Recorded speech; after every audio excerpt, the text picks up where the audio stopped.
about 2015. And as soon as they got in there, they got into a fighting match with the Taliban because, they didn't want to work under the rules of the Taliban. They wanted to establish their own rule there, their own fighters there. So for several years, they had a fight with the Taliban. And in 2015, the Taliban managed to push them back and defeat them. But several hundred, at least, of their fighters stayed in Afghanistan. We believe some of them may have been in that Policharki prison, which was, where the doors were flung open after the fall of Kabul.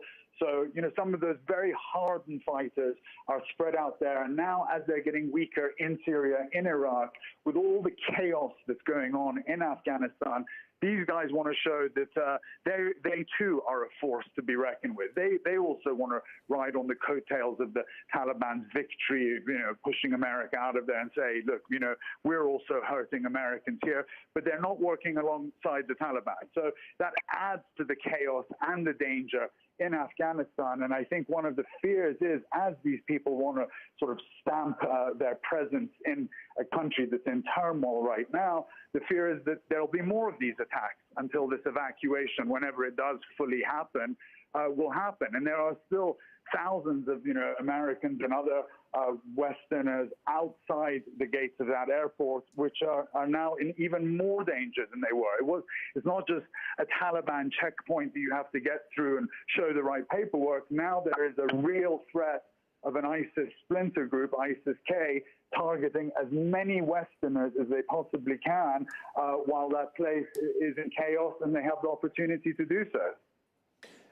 Ali, the White House had said earlier in the week that, and the president has said that the mission over the last 20 years has been completed to stamp out the potential for a terrorist attack from that region inside the United States. When you look at a group like ISIS-K, the methodology that they've used today, is that likely the extent of their abilities to execute these suicide bombings, or do we know anything about a potential greater threat from an organization like this to operate with larger munitions or to move outside the boundaries of Afghanistan?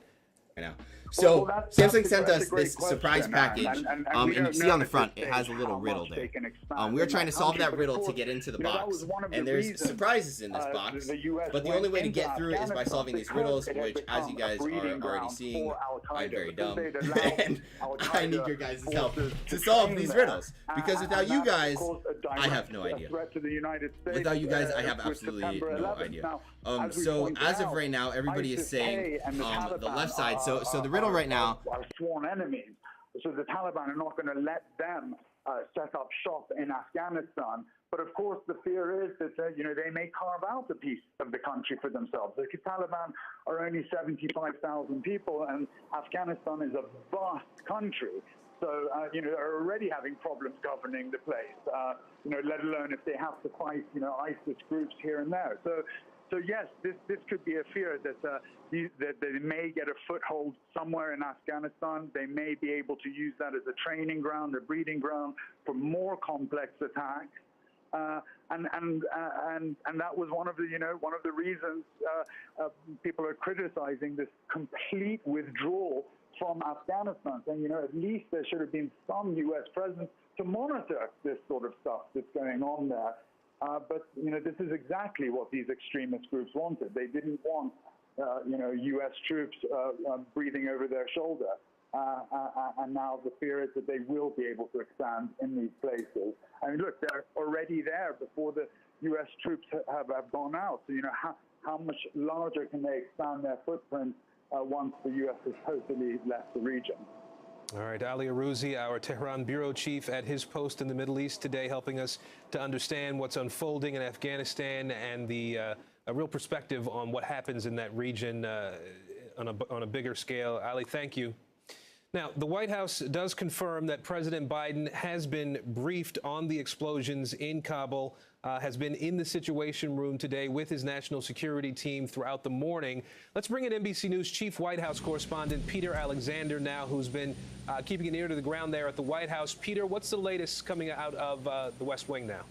Yeah, Aaron, as you've been speaking to Ali, we've been receiving new information from here at the White House. The president, after, as you noted, meeting with his national security team this morning in the Situation Room, has now wrapped up that meeting. We are told he continues or will continue to be briefed on the situation on the ground in Afghanistan over the course of the day. But to give you a sense of who was there for this Situation Room meeting, we are told it included the Defense Secretary, Lloyd Austin, the Secretary of State, Antony Blinken, as well as the Joint Chiefs of Staff Chairman Milley, who was there, in addition to those joining virtually, commanders on the ground in Afghanistan, helping detail the situation as it evolves there. Obviously, the situation here is evolving as well. The president was scheduled to be hosting the Prime Minister of Israel, Naftali Bennett, the new Prime Minister, arriving here, scheduled to arrive here earlier this morning. The two men were supposed to be on camera together, their first face-to-face greeting at 11:30. The president with an opportunity to make comments on that relationship and on Afghanistan to take place before noon. We are told that that has now been postponed. In fact, within the last 15 minutes or so, we've seen the Israeli press that had gathered here, assembling in the press room, escorted off the property and returning now to its hotel, which gives you a sense that this meeting may be delayed for an extended period of time. Jen Psaki, the press secretary, was scheduled to brief today at noon, so right about now that's on hold as well. And so among the questions we're asking are whether we will hear from the president as it relates to the situation on the ground and the information regarding the potential for American casualties having taken place there as well. It would appear likely that we will hear from the president this day. But remember what he said in recent days, as the White House has indicated from the very start, speed is safety in this evacuation effort. The president, we are told, Jen Psaki telling me just yesterday, had received contingency plans from the Pentagon and the State Department yesterday morning when he met with his national security team. He had indicated publicly just about 48 hours ago, and the White House indicated again just yesterday, the real concerns of a terror attack, threats to the Kabul airport, to those crowds who had gathered outside overnight. We know that the U.S. Embassy sent out a message to all those in Kabul who were at several of the key gates there that they should leave immediately given those threats. So the question then ultimately becomes, what will President Biden do and how will this impact the evacuation, Aaron, going forward? The president said earlier this week that the U.S. was on pace to complete its mission by the 31st, now just 5 days away. But he said that would depend on continued cooperation by the Taliban and on no disruptions. Well, clearly what we've seen there happening in the last several hours is a significant disruption, one with major consequences, not just in terms of lives lost, other injuries, wounded on the ground there, but also its impact for the continuance of this airlift. Among the questions we'll be asking when we speak to the press secretary later today and hopefully hear from the president as well, Aaron. Peter, I do want to note for folks who are watching, we're just getting reporting based on information from U.S. military officials that 3 U.S. Marines were injured in that explosion at the Abbey Gate. From the questions that you've been able to ask of the White House and from what we've been hearing from administration officials up to this point, does something like this change the calculus at all in terms of what happens on the ground militarily in Afghanistan? Any change to the diplomatic posture, given now that we know Americans have been injured and there are reports coming from other news organizations and other countries about some number of people, though we don't know who they are, having died as a result of these 2 explosions in Afghanistan? Yeah, Aaron, no doubt it changes things. How it changes things remains to be seen. But obviously what was already a dire and tense situation now just turned into an increasingly dangerous one with the potential for further attacks going forward. We have heard from multiple U.S. intelligence officials that the suspicion, the working hypothesis at this point is that, as you've discussed with Ali, that ISIS-K was behind these attacks. Clearly, they were complex attacks, not one, but multiple, which indicates cooperation on the ground there. So again, the question goes back to the commander-in-chief, to President Biden. What decision will he make going forward? Can they successfully continue this airlift? Do they need to remove American troops and as many people as they can at this moment? And does that end the evacuation process? Or do they extend past this point because of what we have seen here? Do some of the contingency plans mean that the president would ultimately decide that he needs to go further into September to continue this effort? All the questions that are facing this president right now. All right, Peter Alexander at the White House for us. Much more to come, I would imagine, as the day continues. We'll leave you together. Peter, thank you. Now, as we've noted, we are awaiting word from the Pentagon on who's responsible, obviously, for this attack and how many people have been impacted, hurt, or killed there. The briefing from the Pentagon is set to begin moments from now. We do want to turn first to NBC News Pentagon correspondent Courtney Kube, who joins us from her post at the Pentagon, where she's been gathering information for hours, for days, actually, but for hours as we look at what's unfolding right now in Afghanistan. Courtney, what is the Pentagon saying about this explosion at this point? So about the two explosions, we know that there was one at the Abbey Gates on the southeast side of the airport in the corner, southeast corner. We now know that 3 U.S. Marines were injured in that explosion. And this is a gate where there has been a U.S. military presence for the past week or so. There's also been U.S. consular staff there at times. And what they're providing the Marines and at times U.S. soldiers with names of people who they can let through that gate. There has been a huge crush of crowds outside of these gates, and particularly at this one, the Abbey Gate, in recent days. And that has presented a real security concern for U.S. military officials. They've been worried that someone would be able to infiltrate that crowd, potentially with some sort of an explosive device, and carry out an attack.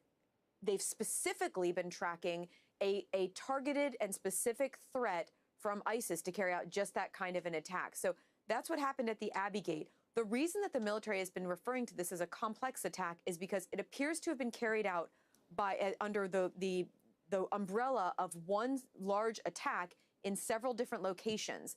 That is generally what they mean by a complex attack, carried out by either in numerous locations, numerous people, or in various methods, different ways of actually carrying out the attack. So the second location that we know about so far was the Barron Hotel. It's right near the Abbey Gate. It's been a meeting point in the past several days where Americans and some other U.S. allies and even Afghans have been gathering. When they have their permission to get through the Abbey Gate, they gather, they get together as a group, and they've been walking that last relatively short distance over to the Abbey Gate. It's been a security concern, as I mentioned, though, Aaron, to the point where just a week ago, there was a group of 169 Americans who were gathered there that were planning to make the walk across to the gate together. The crowd was so big, and it was unclear who may be mixed among them. The U.S. military made the decision to fly some helicopters in, pick those Americans up, and bring them into the airport safely. So, again, this has been an area of security concern for the military for several days now. It's also worth pointing out, though, Aaron, while we don't have any kind of attribution who may be behind this, the Taliban, when they took over Afghanistan and then when they took over Kabul, they actually are now responsible for the security situation in Kabul. They have been trying to create a sense of security and some stability in that area around the airport specifically, and they've sent their best fighters around there. What we would consider sort of the special operations forces of the Taliban, they're literally around. There's video, there's photos all over social media of these more elite Taliban fighters. The fact that they were able, that whomever was behind this, it's pointing towards ISIS, but whomever was behind this attack, the fact that they were able to do it with the Taliban providing perimeter security, that is a black eye to the Taliban. So the question now is, how will the Taliban respond to this? Again, we're still trying to get to the bottom of who these additional casualties are. It seems very clear that there were casualties among Afghan civilians. The fact that there are so many who have been gathered around there in recent days, it's not surprising that that would be the case, but we don't have any firm or clear numbers quite yet. Aaron. So, Courtney, you made a couple of points here that I want to sort of drill down on, if we can, a bit. The U.S. government anticipated that they knew that there was a threat over the last several days, that there was the potential for some sort of an attack. The Taliban has an interest in preventing an attack from happening, and yet here we are today with 2 explosions having happened. What do you know about the intel about the potential threats there in Afghanistan and how this still happened despite the anticipation that something could happen? So the specific intel that they were tracking was a plan by ISIS, and particularly in this case, it was the affiliate there in Afghanistan, ISIS-K, but even it was almost a sub-affiliate of that, which is kind of colloquially called ISIS-Kabul. They're the ISIS fighters who are literally inside of Kabul and have been for some time. They were tracking a specific threat from them that they wanted to target Americans who were trying to make their way to the airport or get through the gates. It was an attack that they were expecting to center right around the airport perimeter, so the gates. There was also a very specific time concern for when this could happen. So you've seen that in the last 12 to 24 hours, the embassy put out an alert and told Americans to stay away. There was a very real concern about today, as some sort of an attack today. And we don't have a whole lot of fidelity over what that looked like, but that's why they stepped up these warnings in just the last several hours. And among the concerns was a suicide attack and an explosion. So, which suggests that this is exactly what the U.S. government, the military, had expected to happen. That's exactly what unfolded here. Or what they were worried may happen. You know, I think there was a hope that again, the Taliban are the ones who are providing perimeter security around there. They've set up all these checkpoints. The Taliban don't want ISIS to carry out an attack either. So there was a hope that they would be able to stop it and stop any kind of an attack from happening. The U.S. military, they're providing their security. I mean, they basically are the walls in at the airport right now. So this was an attack that appears at this point it was on, outside the walls, at least at the Abbey Gate, certainly at the Barron Hotel.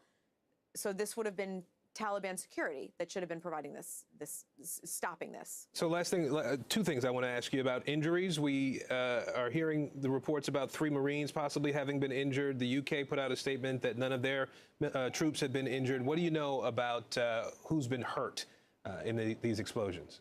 We don't know much more than that, but there are, look, there were a lot of Afghan civilians outside that gate at the time and around the hotel, and we are seeing reports on social media that show they appear to be Afghan civilians injured. Some of them look very gravely injured. The hotel or the hospital there in Kabul is reporting that they've taken casualties as well. So right now we don't have numbers that are firm enough that I would want to tell our viewers any of them, but there do appear to be a significant number of casualties, and in this case, that is both injured and killed. And last thing, very quickly before I let you go, Courtney, how does this impact the evacuation effort at this point? I would imagine it's stopped, at least for the moment. So that's a really good question that we're trying to get to the bottom of as well. When you have a major security breach at an airport like this, it stands to reason that it would impact the flights coming and going. There are some indications, including on social media, that their flights may have slowed but are continuing, but we don't have a good sense yet. I mean, what is likely to be the outcome of all of this is at a minimum, it's going to slow down the evacuation efforts. There are several thousand people who are already in the airport. If they can continue the flights coming and going, those people could be cleared out. Those crowds could be cleared out at the same time. But without anyone coming into the airport, that will certainly have an impact on having anyone they can actually put on the flights once they clear out the crowds that are already there. All right, Courtney Kube at the Pentagon for us today. I see your phone in your hand, so much more work for you to do. We appreciate your reporting today, Courtney. Thank you. Thanks. Dr. Mark Jacobson is the assistant dean at Syracuse University's Maxwell School and a former... ...will become how reliable are they when it comes to dealing with the United States? In other words, on one hand, you've got the president of the United States saying, I want to adhere to this August 31st deadline because that was what was agreed upon with the Taliban. On the other, the Taliban is saying, yeah, in that very speech, according to the New York Times that they delivered to an audience, they said that the United States, the Americans must leave Afghanistan or we will force them out, right? And so that sort of implies belligerence. And now with the rising threat of terrorism, it does make me wonder if we are to heed some of the words of former military commanders, people who have come back, who have fought in Afghanistan, who have said over the course of not just the last couple of weeks and months, Olivia, right now who are trying to get to the gate and get in. It's a horrendous situation. It is a tragedy. I don't even have words in terms of the monsters who would carry out an attack like this. The analysis I'm hearing is spot on. This is an ISIS attack, likely an ISIS attack. The question is, how will the U.S. respond? And I just want to point out two things. First, How is the U.S. going to respond in terms of keeping the operation going? Are we going to all of a sudden shut the gates, shut everything down, and get out? Something very reminiscent of 1983 in Beirut. We're done. We're out of here. And then what's the implication then for all the for all those who watch us around the world, that we're just going to go and leave people who partnered with us behind and leave families that are half Afghan, half American behind? I'm worried about that. And finally, I'm worried about the fact that if we slow things down, those brave Afghans who are eligible for the special immigrant visas, there are hundreds of them waiting outside. There are 200 Hazaras who've been waiting outside for 3 days. There are young kids with medical needs who the U.S. said they would get out of the country. We can't turn our backs on that. And so now we need to see if the Biden administration has the courage to do what's right and not simply let the Taliban set our agenda, and certainly not let ISIS set our agenda. So then, Dr. Jacobson, as someone who has had the ear of a defense secretary, if you were in the room right now, what would your advice be around those issues, continuing operations despite any potential attack from ISIS-K? What would your analysis and advice be to the SecDef in a situation like this? Right. I want the Taliban to do exactly what I think Major General Chris Donahue had them do earlier, push back out the perimeter. The U.S. really needs to take a little bit more control of the security. And frankly, that's going to may mean more troops. But more importantly, we're not getting enough people into the airport. There are humanitarian planes for days that can carry hundreds of people that have been leaving empty. Get people on the planes. I was talking to a family that got in the other day, and then because they didn't have the right visa status, was thrown out. That can't happen either. Now, that's a State Department issue, not DOD. But I think, frankly, it's time for us to take a little more control of the security, slow this down a little bit, and let people get in the gates. And I can't say it enough. Get people in the gates, open more gates, let the convoys through, let these charter aircraft leave full instead of empty. And in fact, from a timing standpoint, I was just looking at the clock. That's it. The Pentagon has said no more humanitarian charter flights. It's only military air. That does not bode well for the Afghans on the ground. Let's help the president. Mr. Secretary, let's help the president accomplish his objective of getting Americans out and getting SIV holders out, because we're not done. Nowhere near it. All right, Mark Jacobson, former senior advisor to Defense Secretary Ash Carter. We appreciate your time and perspective on this today. Thank you. My pleasure. Now, this explosion at Kabul's airport is happening as a flood of people are trying to get out of Afghanistan on those evacuation flights, as we've been talking about. Flights out of Kabul's airport are moving at a frantic pace. They have been all week long. One plane load of evacuees had been departing every 39 minutes, was the last information we got from the Pentagon prior to the attacks there. Now, some 1,500 Americans, we believe, are still in Afghanistan, according to State Department information at this point. The New York Times, though, estimates that at least 250,000 Afghans could qualify for visas because they worked with the U.S. Now, the number of people evacuated from Afghanistan now exceeding the entire population of Erie, Pennsylvania, just under 96,000 people at this point. I want to bring in NBC News foreign correspondent Matt Bradley. He's at the... She died. I'm so sorry, Carl. That is absolutely heartbreaking. I tried. I did my best to help her. But she died. So that is just her. She was 5 years old, and I did my best. And was she attempting to get into the airport so that she could be evacuated? You may not know the answer to that, but I'm guessing anybody who was there was hoping for the opportunity to be evacuated, as you were. Yes. So, yeah, same thing. How big was the explosion, Carl? The first explosion was pretty bad because I have worked with the youth officers. I have worked as a superior translator for the United States Marine Corps at Helmand Province. I have been around a lot of explosions. But that explosion was pretty bad because I saw a lot of people that they were laying on the ground. I saw a lot. But I learned from that baby girl. So that's not on that girl that she died. But she died anyway, so God bless you. And when you arrived and when you got to the airport and you got near the Abbey Gate, could you see any American soldiers, Marines, any American military personnel beyond the gates, like in other words, outside of the airport in the streets, or was, as far as you could tell, any military personnel was still inside the airport?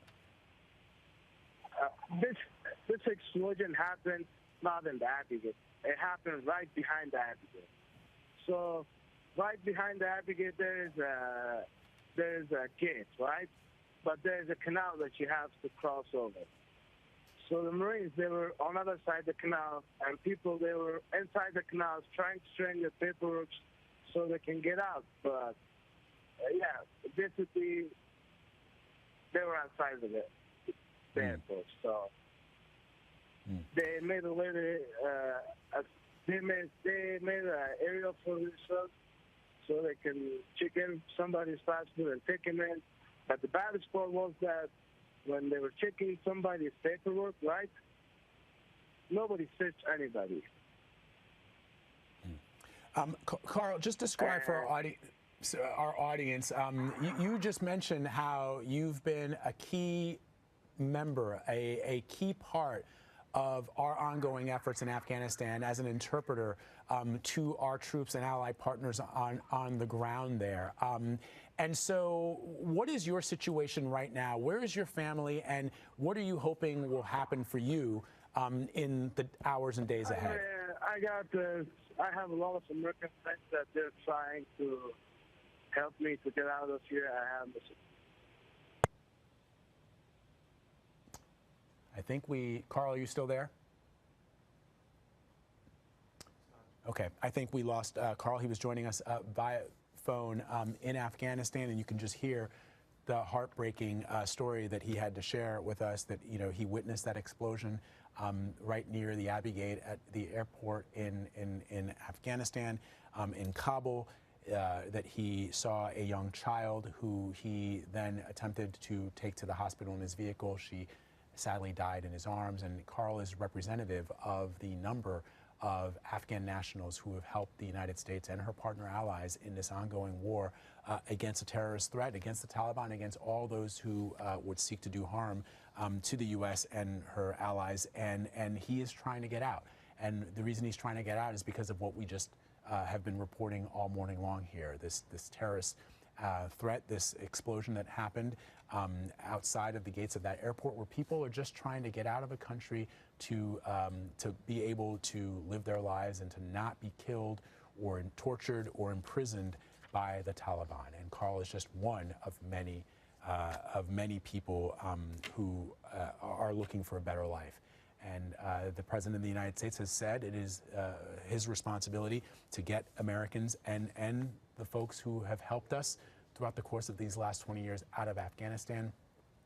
The deadline for that is still August 31st. All right, we are following some more breaking news out of northern Illinois, where there are reports of a shooting near a courthouse in Kankakee County. Police say the scene is secure, but they are asking people to avoid the area. The shooting reportedly happened between the courthouse and a jail, and one person was taken into custody. CBS in Chicago is also reporting 2 people were killed. This is still an active investigation. We'll bring you more updates as we learn them. City also tweeted this out, that this moment the scene is safe and secure. Kankakee City Police report several suspects in custody, as we just said. Further details will be provided with updates in a few moments.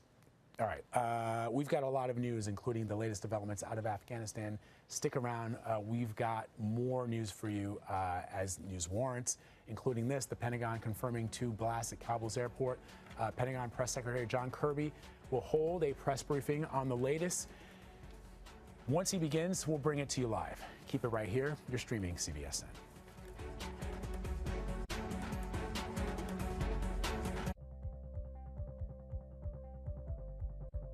CBS News. This is what fire crews are up against. The highest quality journalism. It explains not just who or what or where, but why. CBS News.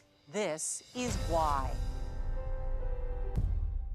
an original documentary on CBSN. Society is deeply uncomfortable with a woman holding power. For women,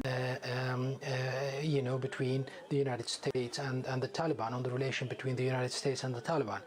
So basically, all of it is about upsetting the apple cart. And if we think of, terrorists or extremist people, then pretty much the same. But if we think about tribal affiliations, then people are different.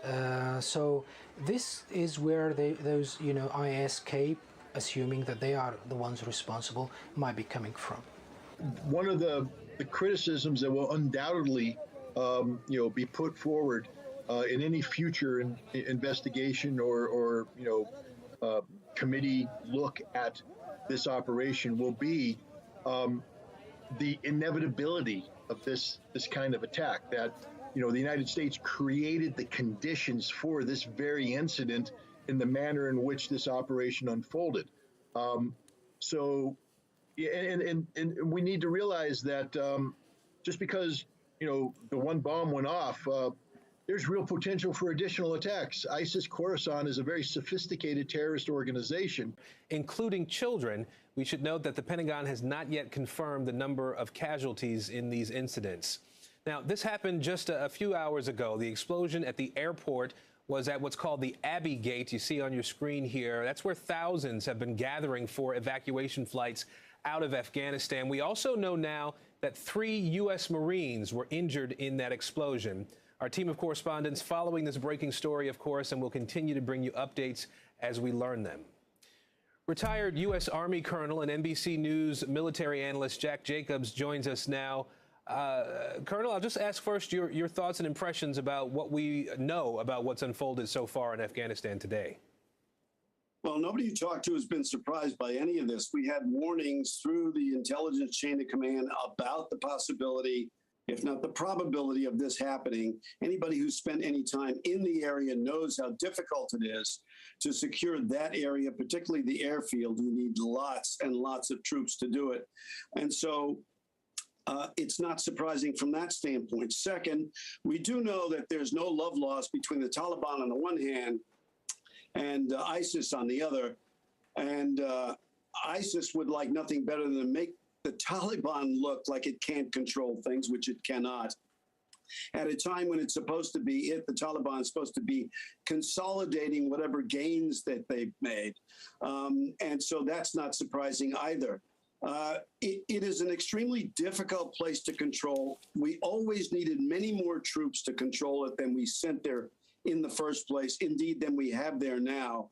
The plan to secure the airfield was probably hastily drawn up, and even if it wasn't, it was not vetted as conditions on the ground changed. Now what's happening, I understand, is an unconfirmed report from somebody I know who's down there, that only American citizens are currently being let in, which is going to slow down, really slow down the evacuation, obviously the evacuation of Afghans we want to get out. This is a real problem, both for the administration on the one hand and the Taliban on the other. As far as the administration is concerned, it is already committed to leaving on the 31st of August, rapidly approaching.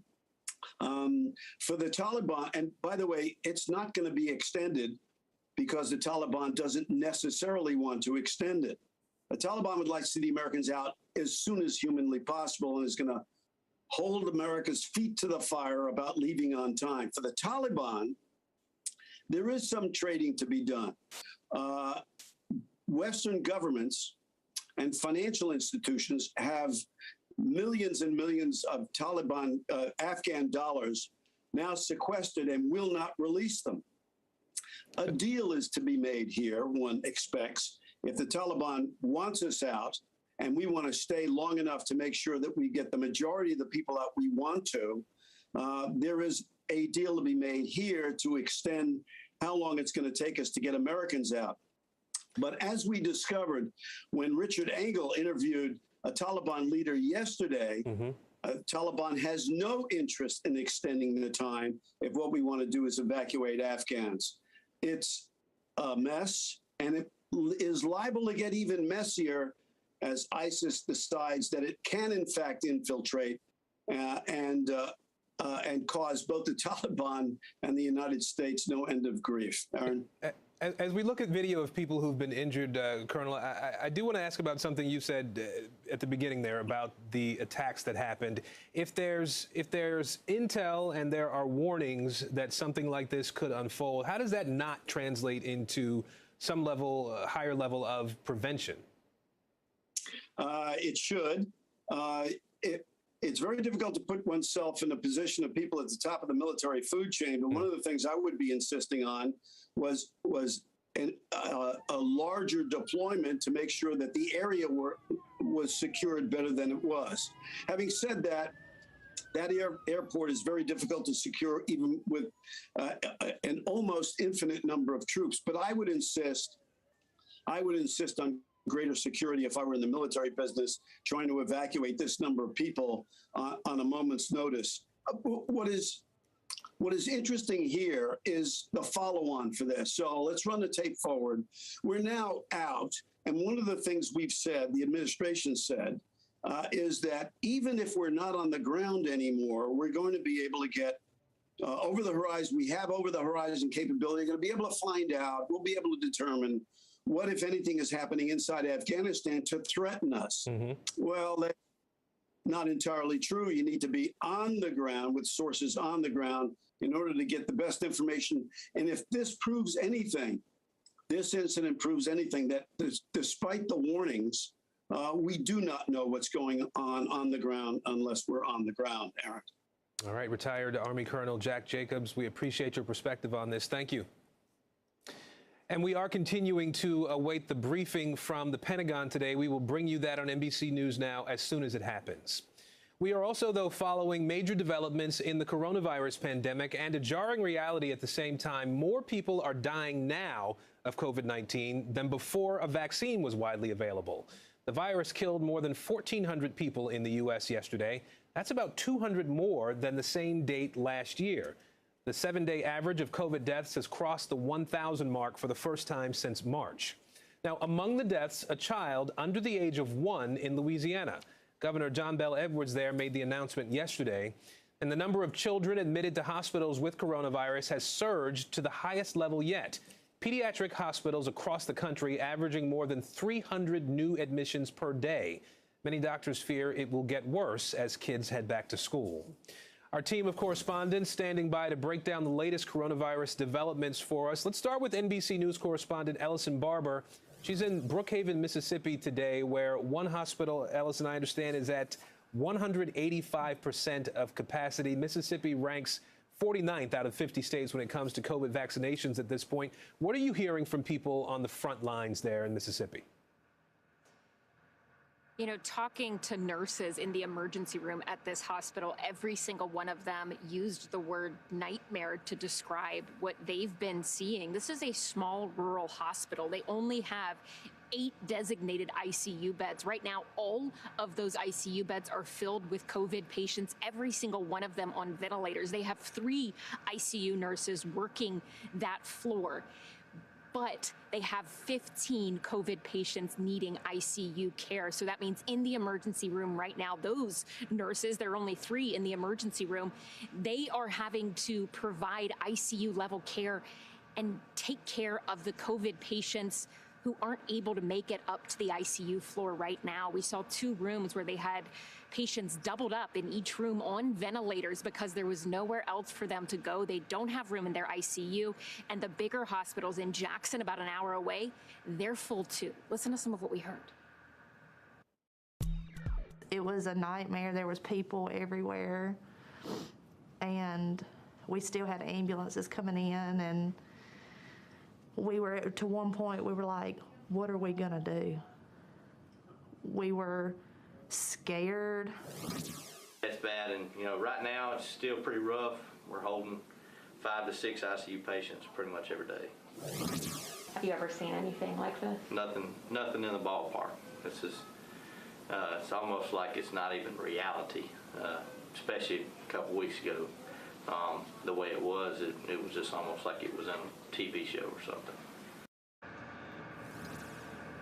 They're routinely holding 5 or 6 COVID ICU patients in the emergency room because they have nowhere else to go. You heard them talking about having to find places to put people, just ambulances continuing to come. That's not just COVID patients. They have this massive load of COVID patients in the ICU needing ICU level care.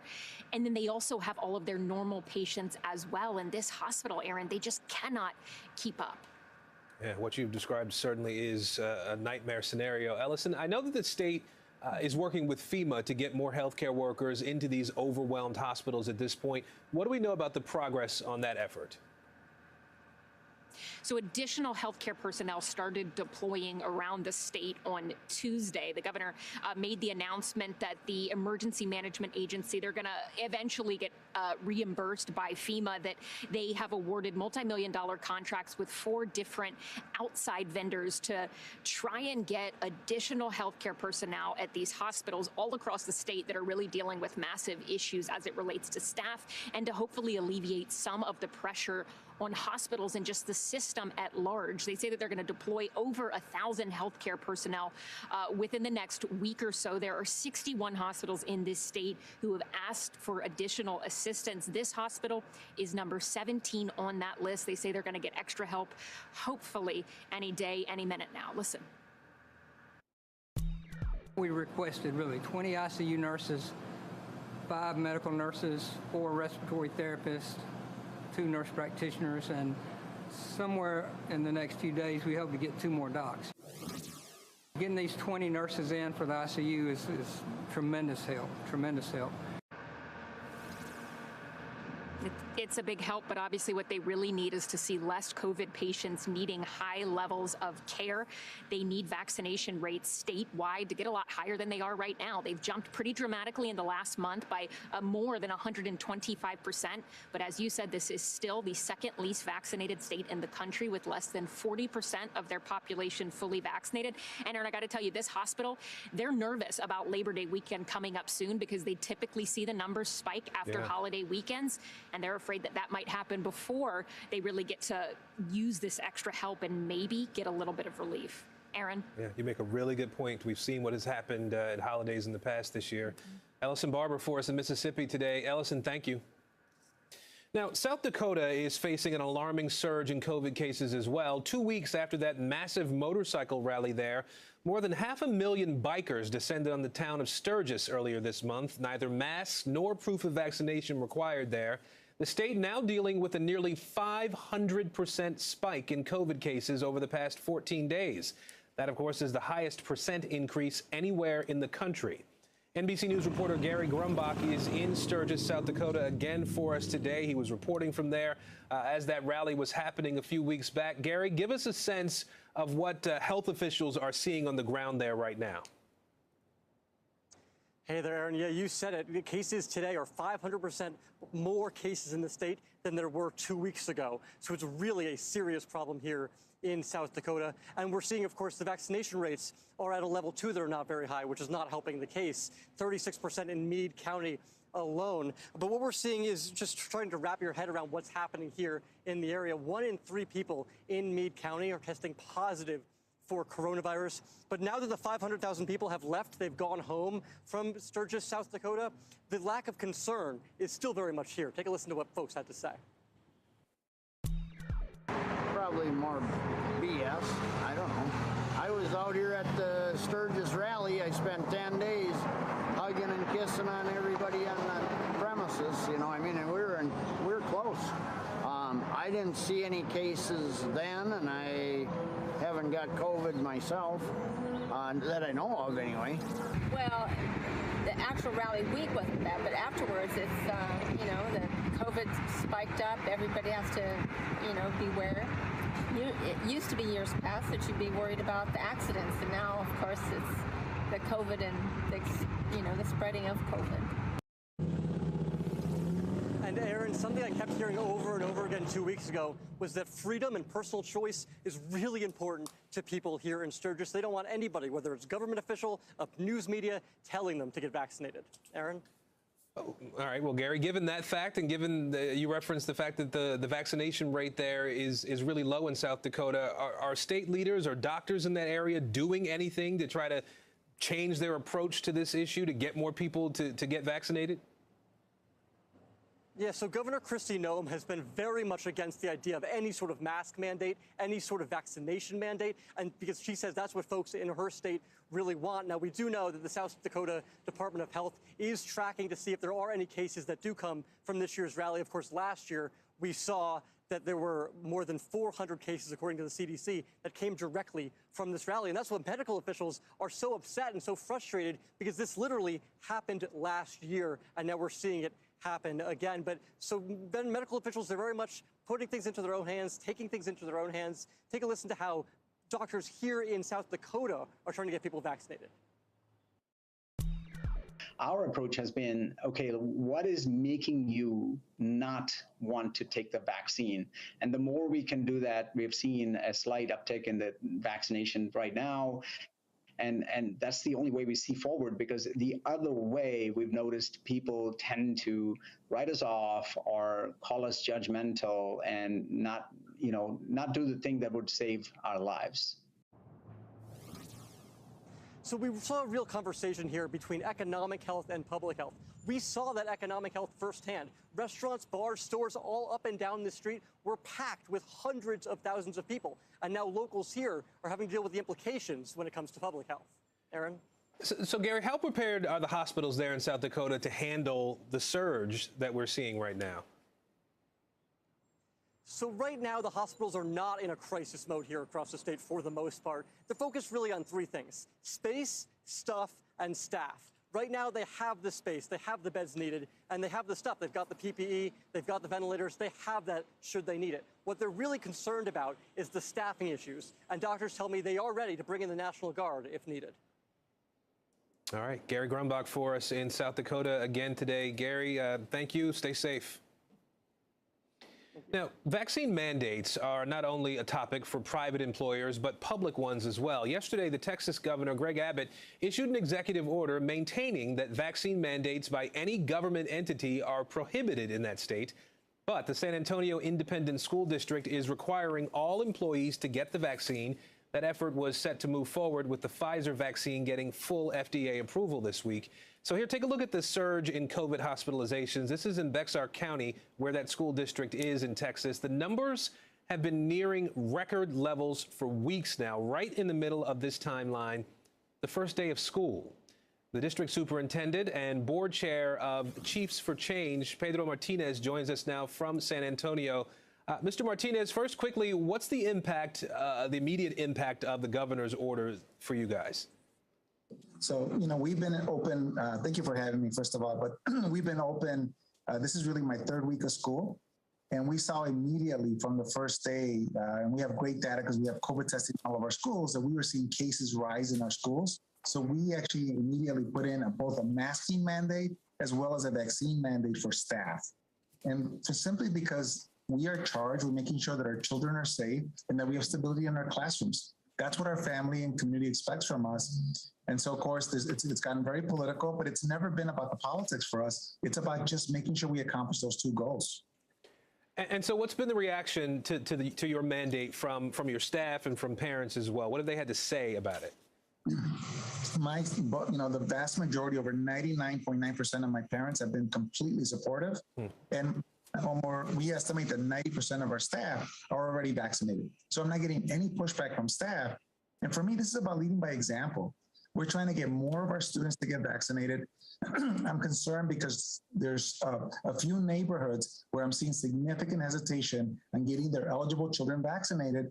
And so we're trying to provide more information to them, partnering with our health partners. But we said, if we don't lead by example, if all of our staff are not vaccinated, then frankly, we're not going to have the credibility to really encourage parents to get their children vaccinated or to get themselves vaccinated. So I worked for a school district years back. I know superintendents talk. You guys have to sort of have conversations with each other to see best practices and things of that sort. What have you heard from other school leaders, and not just in Texas, nationwide? What have you heard about their efforts to try to protect students, what's working, maybe what's not working? So first of all, masking is essential. It is not something that is political. It is not a nice to have. It is essential. We cannot keep our classrooms stable without masking. We had an opt-in where 99% of my families opted in. Even that was not enough. So across the country, all of my colleagues are completely united on this. We need to be masking. I'm seeing large districts like Chicago, New York, Denver, LA, they're mandating vaccines because we know that is the next step. Because at the end, masking is an essential element today. But if we want to get a handle on this pandemic, we need to get our children vaccinated.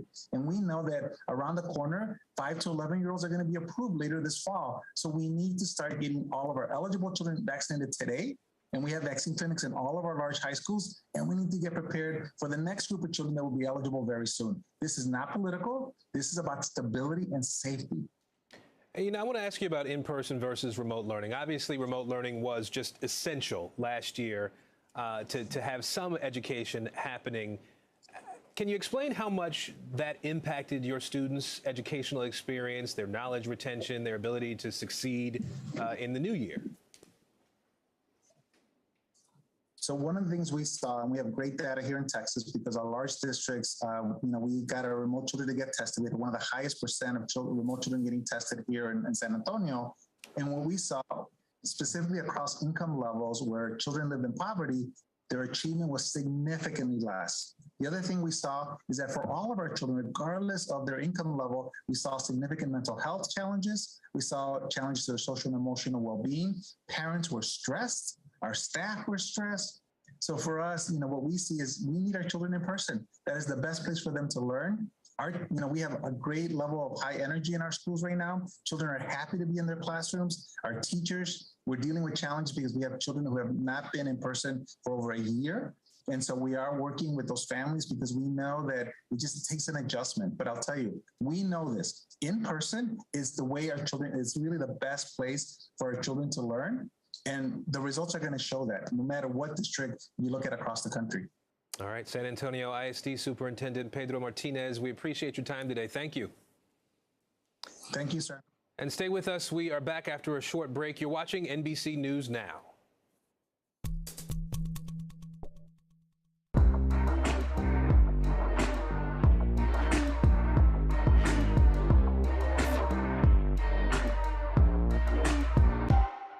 A suspicious friend, an elusive killer, a mysterious mom, and an actress with a deadly secret.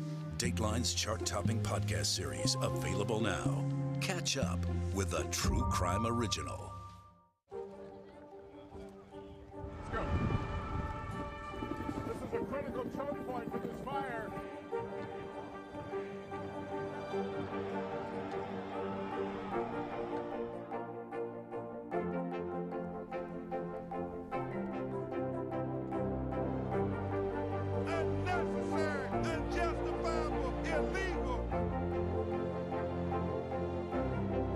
Good evening from New Orleans, late military operation, witnessing the massive crowds. I admire you both.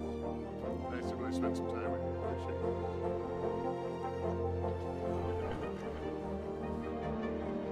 At any moment now.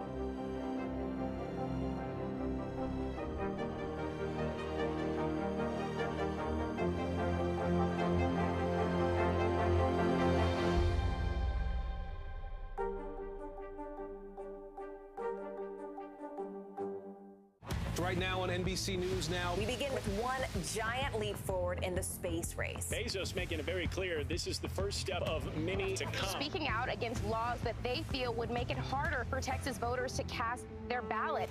The issue here is not that vaccines aren't available. They say the issue is that people are choosing not to get vaccinated. We have a team of correspondents covering this breaking story for us today. This is NBC News Now, streaming free 24/7. For breaking news in our changing world, download the NBC News app. The Meet the Press Chuck Toddcast, free wherever you get your podcasts. Nearly a dozen hours after the eye roared ashore. There is some late breaking news. All right, it just fits.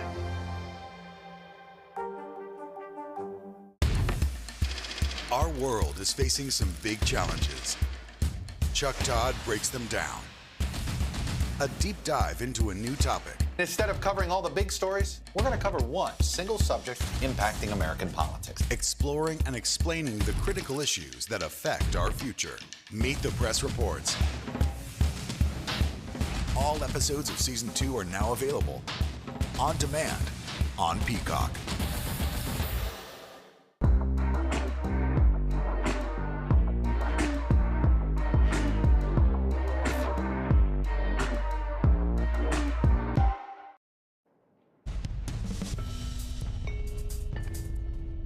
And good Thursday, everybody. I'm Aaron Gilchrist. We're following breaking news out of Afghanistan today. Just hours ago, the Pentagon confirmed 2 explosions outside the Kabul airport. One at the Abbey Gate entrance to the airfield that you see on the map here. Another explosion at the Baron Hotel you see not far away from that gate to the airport. Now, U.S. military officials have also said that there were 3 Marines who were injured in the explosion at the Abbey Gate, though at this point we don't have detail about the extent of their injuries or whether there were any further casualties, any deaths as a result of that explosion or the other, which was closer to the hotel. We do know that thousands of people have been waiting outside the airport gates to be evacuated by the U.S. and its partners out of Afghanistan. Taliban sources now telling NBC News as well that 13 people, including children, have been killed in the suicide attack there. Now, the Pentagon postponed its scheduled briefing from this morning. We do expect to hear from the spokesperson there at the Pentagon later today. Meanwhile, President Biden is in the Oval Office monitoring developments in Afghanistan. We want to bring in NBC News White House correspondent Mike Memoli at his post there. Mike, what can you tell us about what's happening behind the scenes there right now, what the president may be learning and what this might mean for withdrawal plans from Afghanistan? Well, Aaron, the president this morning was in the Situation Room, as a matter of fact, part of a standing meeting he has with his national security officials to discuss the latest developments with evacuation efforts in Afghanistan. At the time of this initial explosion, he remained there for the better part of the morning, only leaving to go to the Oval Office, where we understand he's now continuing to get updates as the situation develops. What we know in terms of the White House schedule, the president was scheduled to be meeting this morning with the Israeli prime minister, his first sit-down with that new leader there. That has been postponed. Israeli media now reporting that may be happening tomorrow. The president was also scheduled to hold a meeting with governors who are planning to welcome Afghan refugees into their states. That has also been postponed. It's likely, though nothing has been scheduled by the White House, that we should hear from the president at some point today. But we know, and if White House officials have been warning in the previous 48 hours, particularly White House Press Secretary Jen Psaki saying at her briefing yesterday that front of mind for the president was the risk of a terrorist attack from ISIS-K. And that was part of what was precipitating efforts to get Americans and other Afghan partners out as quickly as possible in the preceding days. We've seen those totals go up and up each day. And so now the question is, does what we've seen happen today, and not any attribution just yet to ISIS-K, although intelligence officials are telling our colleague Andrew Mitchell that is certainly pointing in that direction, will that impact the August 31st deadline? The president had been briefed by his national security team yesterday about the contingency planning. He had asked for disruptions just such as this. And so now we're waiting to hear from White House officials and ultimately from the president himself what this means for plans moving forward, Aaron. Mike, if you can sort of think about this, bigger picture, any indications at this point what this might mean for the administration's overall counterterrorism strategy and movement going forward? Well, at every step of the way in this process, Aaron, the developments on the ground have only led the president to really double down on the decision he made to leave Afghanistan, to remove all U.S. forces from there. The fall of Kabul so quickly, the fall of the Afghan government, in the president's view, justified the decision to no longer devote American blood and treasure in this 20-year conflict any longer, given that the Afghans aren't able to fight for themselves. But another part of the rationale from the administration has been that the threat of terrorism, which obviously led us to Afghanistan in the first place after 9/11, has metastasized beyond Afghanistan. It is a global threat now with components all over the world. And that the argument was why we should pull out as well, that we would remain what they call over-the-horizon capability of responding to any threats on the ground in Afghanistan should they develop. But the argument has been that we need to be focusing more broadly and not devoted in one particular area. So this is a challenge to that rationale that the administration has been offering to this point. Of course, the argument, you could argue, goes the other way, that were there not U.S. presence on the ground in Afghanistan any longer, we would not be seeing the kind of casualties that have now been reported on the part of the Pentagon press secretary confirming U.S. casualties involved. So this is certainly part of what the president himself is going to be having to explain moving forward. All right, NBC News White House correspondent Mike Memoli for us today. Mike, thank you. I want to bring in now NBC News senior national security and intelligence analyst John Brennan, former CIA director.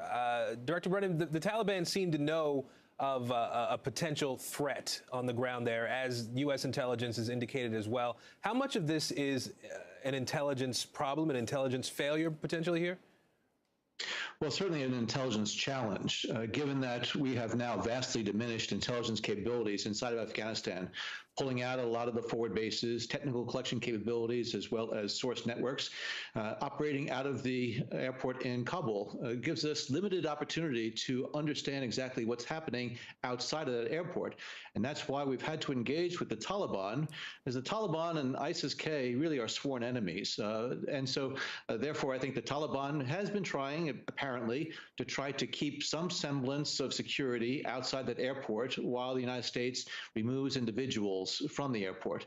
However, ISIS-K sees a very great big target for them, given that there are so many U.S. military and civilian personnel at that airport, as well as Afghans who worked with us. And so the chaos outside of that airport perimeter, which we're not able to monitor ourselves or to control, really has given, I think, if it's ISIS-K that carried out this attack, has given that terrorist group the opportunity to conduct this unfortunate attack that caused a significant number of casualties. Given the fact that there was intelligence and there were warnings leading up to this attack that there could be something coming, that there was intel that there were imminent threats, that this was not something that surprised the U.S. government, this was not necessarily something that surprised the British or other countries, could this have been prevented? Should it have been prevented, given the knowledge that there was something in the works, and how much of this falls on the Taliban too, if they have control, as they've indicated, of the area around the airport? Well, it's unclear what type of specificity involving this threat was known in advance of it. Frequently, you will have indications and warnings that an attack is planned, but you don't know exactly where or exactly when or who is going to be carrying this out. And so we had to rely on the Taliban outside of that airport to be able to detect any type of terrorist activity that would be taking place on the part of ISIS-K. Clearly, something fell through the cracks. Now, there could be elements of the Taliban that did not mind a terrorist attack being carried out. The Taliban itself, even though there are some pragmatic and elements within the organization, there also are some very hardline extremist elements. And there's also a migration between these various groups, the Taliban, ISIS-K, and others. So it's a very, very chaotic situation outside the perimeter of that airport. And therefore, our ability to stop it before it took place, I think, again, was very limited, given that we didn't have that presence outside that we once did. Director, given what you know about what's unfolded there, if you were in the Oval Office right now advising the President of the United States, what sort of recommendation would you be making right now to the President? Well, since he's made the decision to pull out totally, and he's trying to do it by the 31st of August, I would really encourage the expeditious evacuation of as many people, certainly all the Americans who want to get out as quickly as possible. I would see what this attack indicates as far as our inability to prevent further attacks. I'd be looking to intelligence and military officials to give me some guidance about what the situation is there. But again, I think the president is correct in trying to move people out as quickly as possible so as to avoid these types of attacks. At the same time, if at midnight on the 31st of August, we don't have all of the Americans out that want to get out at that airport or in the nearby environs, I think it would be up to the president to make the decision to extend the stay, at least for some period of time, and to put pressure on the Taliban to allow that to happen in order to safely evacuate Americans and our closest partners.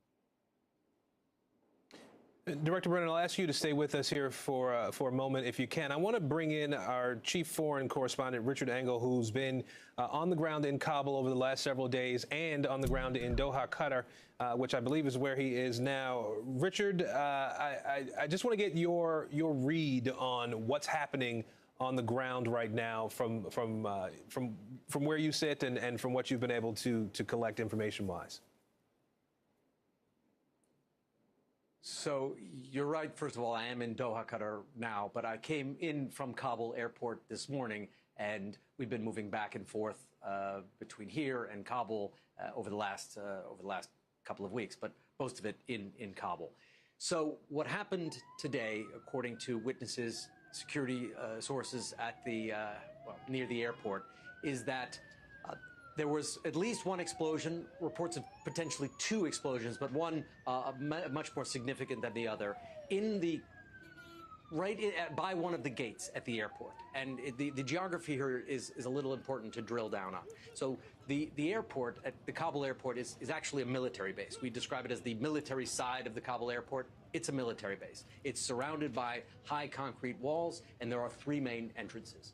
By one of these entrances, there is a hotel called the Baron Hotel, and it was built to house security contractors. It almost looks like the military base, and the reason it was put right up against the base is so that security contractors could come in and out without having to go deep into Kabul and putting themselves at risk. We've stayed at the Baron Hotel as well. So the Baron Hotel, when you leave the Baron Hotel, there is a few hundred-yard corridor. I would say it's not more than 200 or 300 yards from the door of the hotel to the Abbey Gate, which is one of the three gates going into the military base, which is where the evacuations are taking place right now. This corridor is flanked on either side by high concrete blast barriers, and running down down this corridor is also a sewage drainage ditch. And the sewage drainage ditch is important because the suicide bomber may have used that ditch to infiltrate into the area. And according to the Taliban and witnesses, as the evacuations were taking place, there were Afghans clustered in this corridor trying to get into that Abbey Gate, which is closed. It only opens if you have special permission. A suicide bomber got into this corridor, detonated his device, and we've seen on social media just disturbing graphic images of bodies that were then tossed into the sewage ditch. Some dead bodies, other people severely injured in this filthy wastewater. Then some Taliban, at least several, we're told, were also killed in this blast because the Taliban are providing the outer security. And according to reporting of the Pentagon, 3 Marines were injured. So a blast at a very critical place, right in this security corridor, approaching one of the 3 gates at the airport, killing civilians who were gathered there, killing Taliban who were providing perimeter security, controlling the crowds, and injuring 3 Marines, presumably just on the other side of the gate. So, Richard, before I ask you the next question, I want to play, we have a bit of sound from an eyewitness, I believe, to the blast there in Kabul. We'll play that now. Where we were, there was a sudden explosion. We climbed out of the water and saw that there were many people affected, people everywhere, their brains scattered. There were also foreign forces who fell. People started running away, and we got out. We carried the wounded people here on stretchers. And here, my clothes are completely bloodied. And Richard, that would seem to square with the setting that you described of the sewage, the drainage ditch in that area there. As you talk about that space between the Abbey Gate and the Baron Hotel, and as you've been there over the last several days and weeks, what would have been the scene there prior to an explosion like this? Is this an area where you would have expected a lot of people both trying to get into the gate and also just sort of in that area around the hotel, all people who would have been trying to evacuate? Could there have been others who may not necessarily have been trying to evacuate in that area too?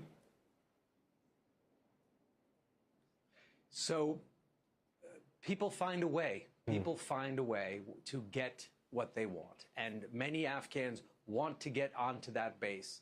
And one of the ways that is not particularly guarded, apparently, was these sewage canals. So several people have been using these sewage canals to get under and around the security provided by the Taliban so that they can get to the gate. It shows the degree of desperation, shows the lengths people are willing to go to try and get out of Afghanistan right now. And the Baron Hotel is often used as a staging area. People will come from Kabul, they will stop at the Baron Hotel. Some of these are VIPs, former members of the government, or people who have connections, work for an NGO. They have some foreign assistance. They can get to the Baron, they can wait there, and then they can run through this gauntlet to get to the Abbey Gate.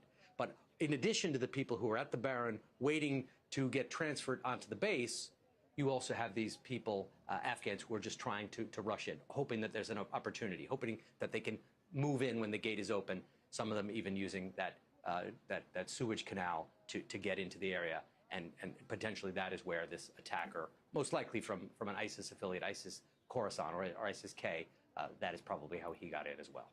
Richard, can you talk about how prepared the Taliban is to assume the role that they've said they want to assume, that they want to be in charge, that they want to protect the people who live there, that they are now going to have to solely face the threat of an ISIS-K on a much larger level? I will say that Afghanistan has been relatively calm. Central Kabul is pretty calm. The Taliban, the one thing they're very good at is maintaining order. So there are checkpoints all over the place, and they ruled in. There hasn't been looting. There hasn't been mass chaos. The big problem was when they moved in, there was prison breaks, mass prison breaks. Tens of thousands of people broke out. ISIS prisoners, Taliban prisoners, and common criminals as well.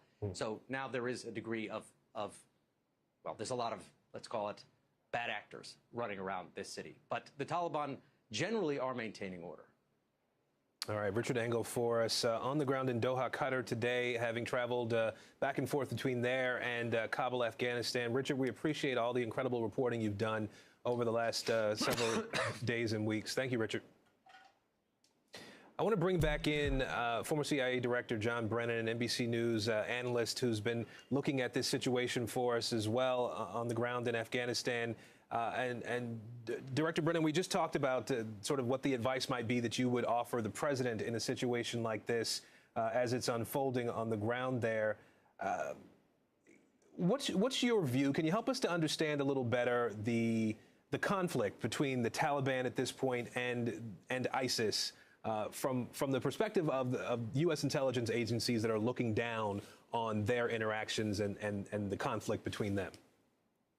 Well, as we all know, ISIS first started in Iraq as Al-Qaeda in Iraq, and then spread into Syria. And then it had this explosive growth, not just in that region, but also in other areas. And once ISIS was basically defeated in Syria and Iraq, there was a bleed out from that area. But also there were individuals in Central Asia, in what's called the Khorasan area, that had these very fervent and extremist views, and therefore were taking advantage of that ISIS banner. And they referred to as ISIS-K. And these are the extreme of the extreme organizations.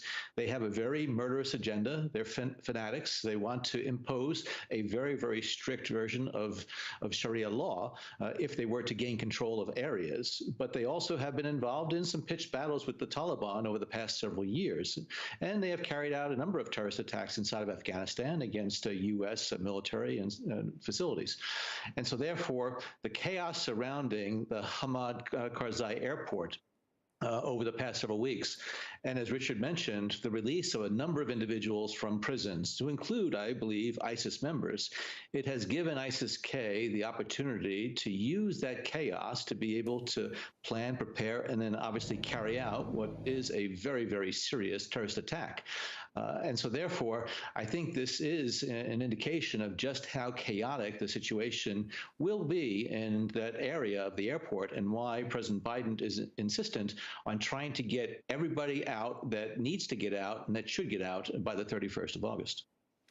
Director, I want to read a statement that we are just getting now from the Pentagon press secretary, saying that we can confirm that a number of U.S. service members were killed in today's complex attack at Kabul airport. A number of others are being treated for wounds. We also know that a number of Afghans fell victim to this heinous attack. Our thoughts and prayers go out to the loved ones and teammates of all those killed and injured here. How does this change the calculus of what's happening, what's unfolding in Afghanistan? Obviously, the president has known, I would imagine, has known about these deaths at this point. Does that change the advice that he's getting? Does that change what you would want to see happening on the ground right now and in the days to come in Afghanistan? Well, obviously, this is devastating news about the death of U.S. military personnel. And I think it just underscores the serious security threat that exists at that airport and how our people, our military and others, are being exposed to these types of threats that terrorist organizations may decide to try to carry out. And obviously, today with success.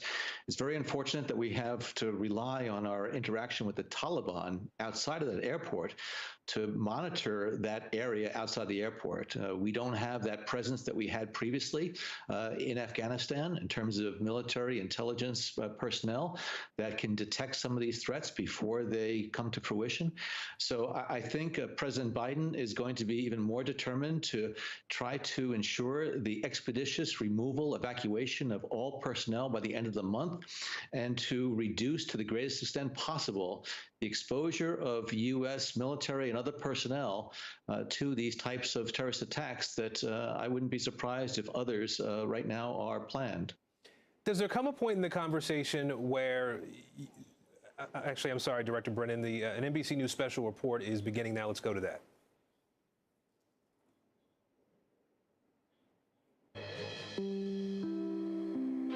This is an NBC News special report. Here's Lester Holt. Good afternoon. We're coming on the air with more breaking news unfolding at this hour. 2 explosions in Kabul, one at the airport's Abbey Gate, the other at a nearby hotel. The Pentagon labeling them as a complex attack. Adding this bit of distressing news we're just getting, there have been a number of fatalities, including now a number of U.S. service members. All this happening just hours after the U.S. warned of potential terror attack and urged the 1,500 Americans remaining in Afghanistan to stay away from the airport. Of course, thousands of Afghans are also stranded there. Many were crowded around the airport at the time of the explosions, trying to flee the country in the wake of the Taliban's takeover. We want to go to NBC's Courtney Kube right now. She's been talking with sources at the Pentagon. Do we have any firm numbers right now?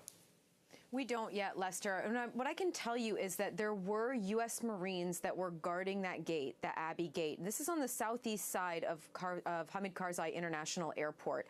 And there were Marines there that were helping as Americans and Afghans would come to the gate to get access to some of these evacuation flights. They were letting them in. We know that there were Marines there at the time of the explosion. We know at least 3 were injured.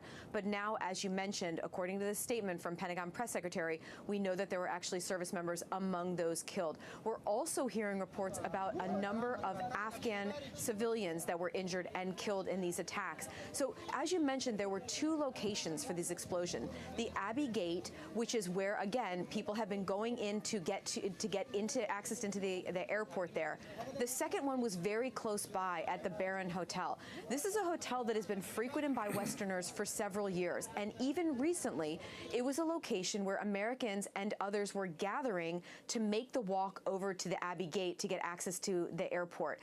We know that it's been a source of security concern, particularly in the last week. Large crowds have been gathering outside this gate to the extent that there was a group of Americans last Thursday who gathered there to make the walk together, and it was such a difficult security environment that the U.S. military decided to send helicopters into the Barron to pick them up and to literally hop over the crowds the very short distance into Kabul International Airport. Again, 2 explosions today. We don't have a firm idea yet of who may have been behind this attack. There was a very specific and tailored threat stream that existed already about an ISIS attack. They were looking to attack at the airport, particularly around some of these gates targeting Americans. So all signs would point to this being an attack by ISIS-K. But again, Lester, we don't have any firm attribution at this point. All right, Courtney, walk me through where we stand logistically right now. During all this, we were looking at a camera from Kabul. We could clearly see the flow of transports is continuing. But there's also the necessity to draw down American forces there. Do we know how many have left, or did that leave a weakened posture around the gate? The drawdown of U.S. forces there, of the roughly it's less than 6,000 U.S. troops there, has not officially begun. There's still somewhere in the neighborhood of about 5,400 U.S. troops there working on this evacuation effort. And part of that includes the security effort to secure the airport for the evacuation. So at this point, that has not started. But as you well know, Lester, the U.S. troops, they can't just come and go in a very short time. It will take a couple of days for all of those troops to leave. So there has been a real ramping up of the evacuation effort. If the U.S. is to meet the August 31st deadline for all troops to be out, they have to back time from that. So that if you take 2, 3, maybe even as many as 4 days for those troops to leave and their equipment, we're getting into literally the final day or two that they will be able to maintain these high pace of evacuation operations. When you have something like today, this attack at the airport, that will obviously have a major impact on the on getting people out during those evacuations. There has been a very significant ramp up. Tens of thousands of people have been moved out in the last several days. That is sure to slow down today with this attack. All right, Courtney, thank you. Again, the headline, a number of U.S. service members killed today in this attack at Kabul Airport. I want to go to White House correspondent Peter Alexander. Peter, anything officially from the White House? Obviously, they're spending time in the Situation Room trying to figure out next steps.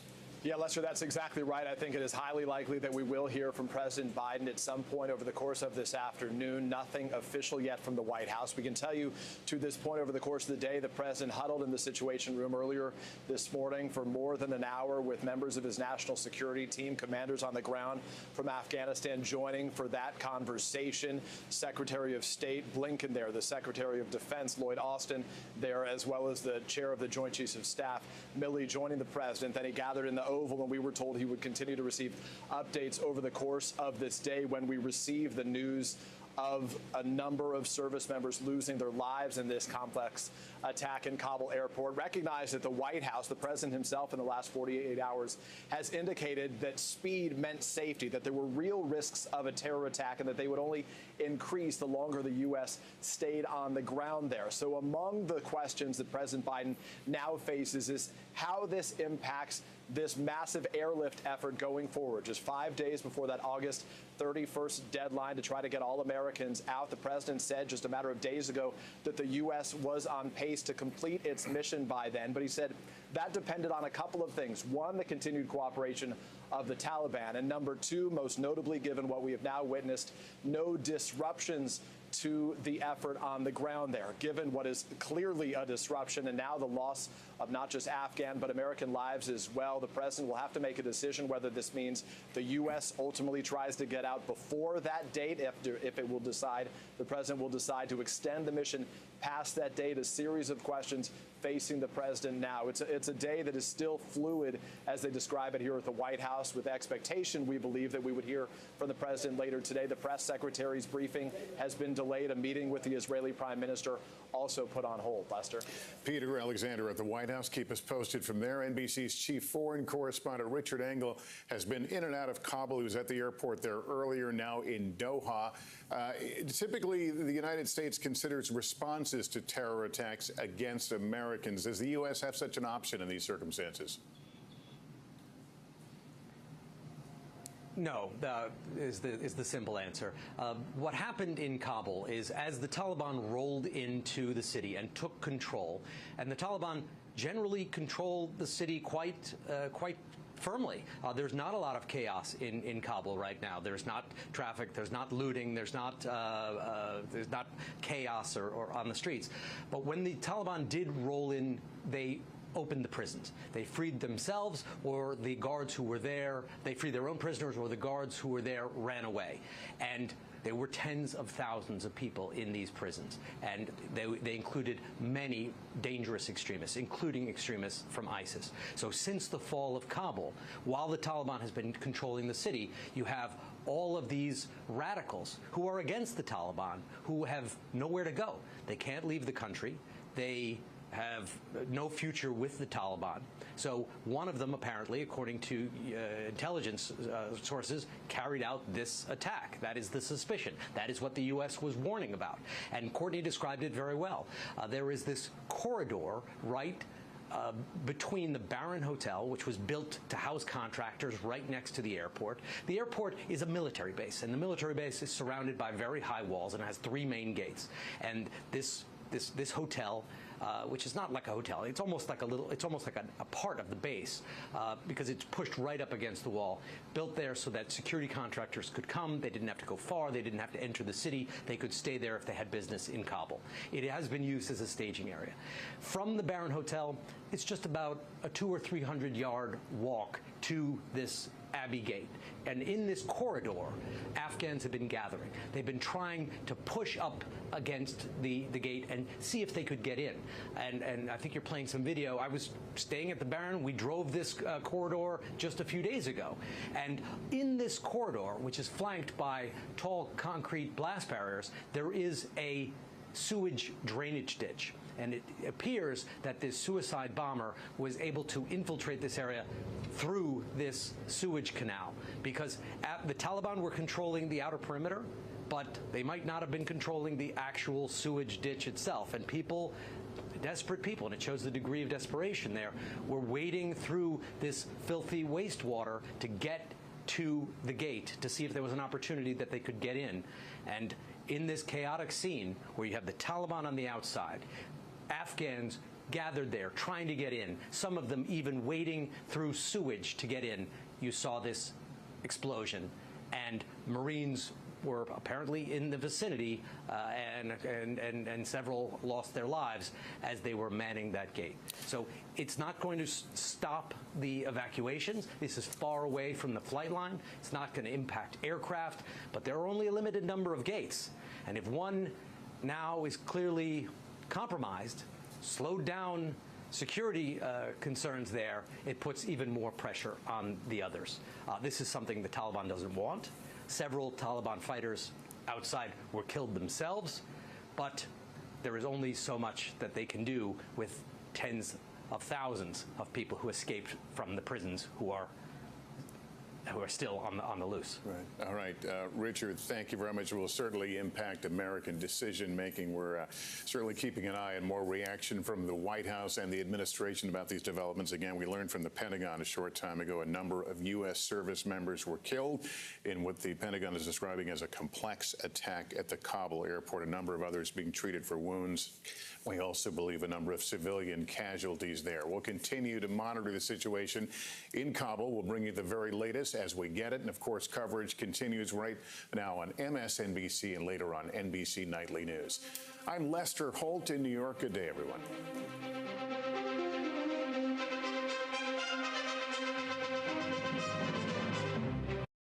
And we continue our breaking news coverage here on NBC News Now. I'm Aaron Gilchrist, joined by NBC News senior national security and intelligence analyst John Brennan, former CIA director. Director Brennan, I want to pick up where we left off. We were talking about, or I wanted to ask you about sort of what advice the president might be given in a situation like this. If someone says, you're in the Situation Room and someone says, you know what, we have 500 more Americans on the ground right now. We can put them on a plane, get those Americans out of Kabul right now and be done with the American evacuation. Does that become a part of the conversation in terms of reducing the potential threat to American lives and ending this operation, ending the evacuation? How does that figure into what could potentially happen next? Well, there are several timelines that I think the president is looking at. One is, how long is it going to take to get all the Americans who want to leave out of country? Secondly, how long is it going to take for the U.S. military to be able to depart by 31 August. The retrograde, which is the withdrawal of U.S. military forces and equipment, needs to start within the next several days. And so therefore, the president is looking at what can be done before the 31st of August.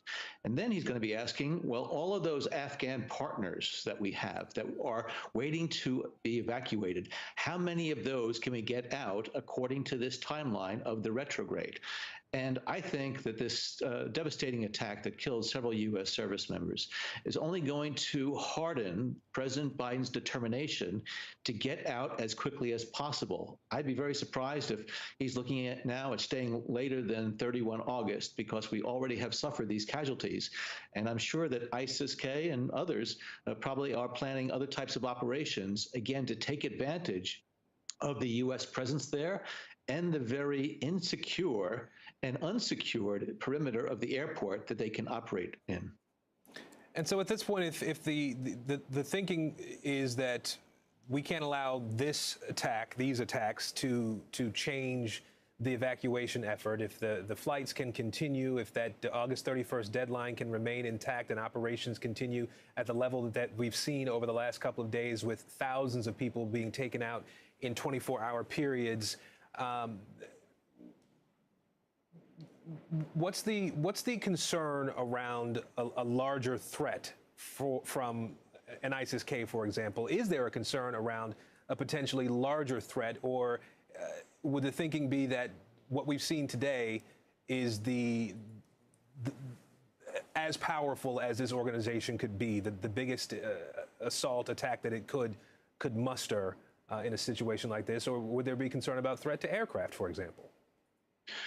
Well, the fact that people are going in and out of the airport and they're lining up outside, and you can see from the footage that a lot of the individuals there have some heavy clothing on, and you can conceal an improvised explosive device, an IED, inside of that clothing, and you can wrap it with a lot of shrapnel, pellets, bullets, nuts, nails, screws, other types of things that become a very powerful killing machine once you detonate that.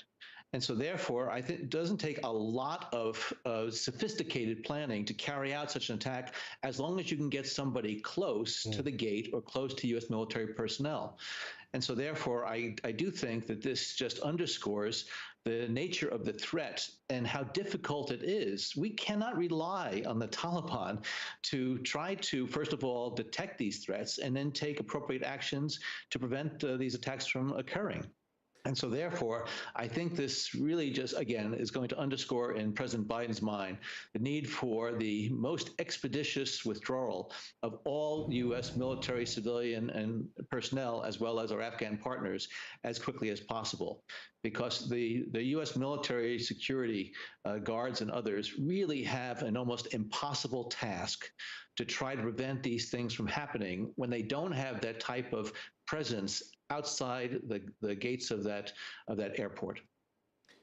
Given everything that you just laid out, does someone in the president's orbit, in the Situation Room, put before the president a plan that says here is an offensive if this threat remains, if the potential that the threat could grow remains? Is there a scenario where there could be an offensive operation to tamp down that threat, to continue the evacuation effort uninterrupted? Well, it depends on the intelligence that's available. Do we know where this perpetrator came from? Do we know where other operatives are hiding? Yes, the U.S. military, we do have a capability, including air capability, to strike at terrorist hideouts. But again, our intelligence is much more limited than it was previously, because we don't have that presence outside of the airport. And so I do think that the effort is going to be to try to expeditiously evacuate, do what we can, and if there needs to be some type of surgical extraction operations of individuals outside the gate, the U.S. military is better able than any other military force worldwide to do that. But I think they need to be judicious in terms of the risks they take, because of the reason of the very, again, unsecured area that is outside of that airport right now. All right, former CIA Director John Brennan, NBC News national security and intelligence analyst. Sir, we appreciate your time and your perspective on this today. Thank you so much. Thank you, Aaron. We will take a short break here and be back with more on our breaking news. You're watching NBC News Now.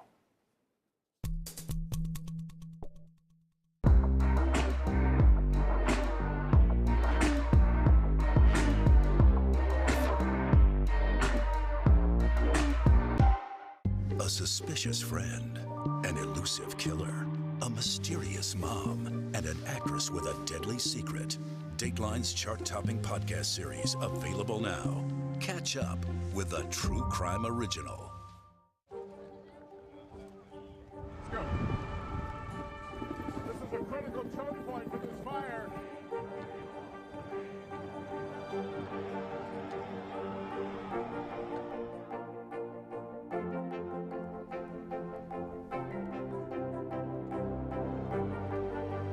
Unnecessary, unjustifiable, illegal. And good evening from New Orleans. Late military operation witnessing the massive crowds. I admire you both.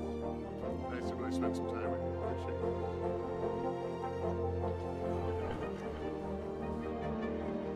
At any moment now.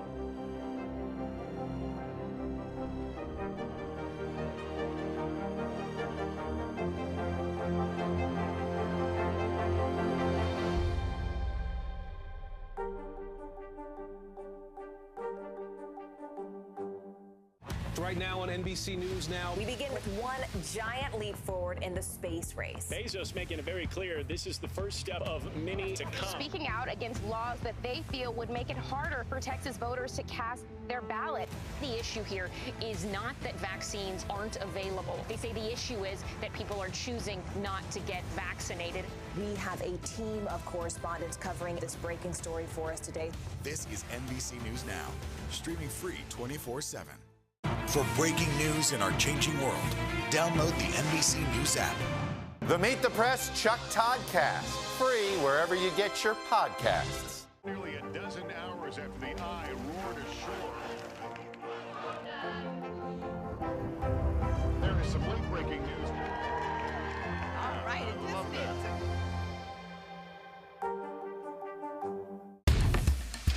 Our world is facing some big challenges. Chuck Todd breaks them down. A deep dive into a new topic. Instead of covering all the big stories, we're going to cover one single subject impacting American politics. Exploring and explaining the critical issues that affect our future. Meet the Press Reports. All episodes of Season 2 are now available on demand on Peacock.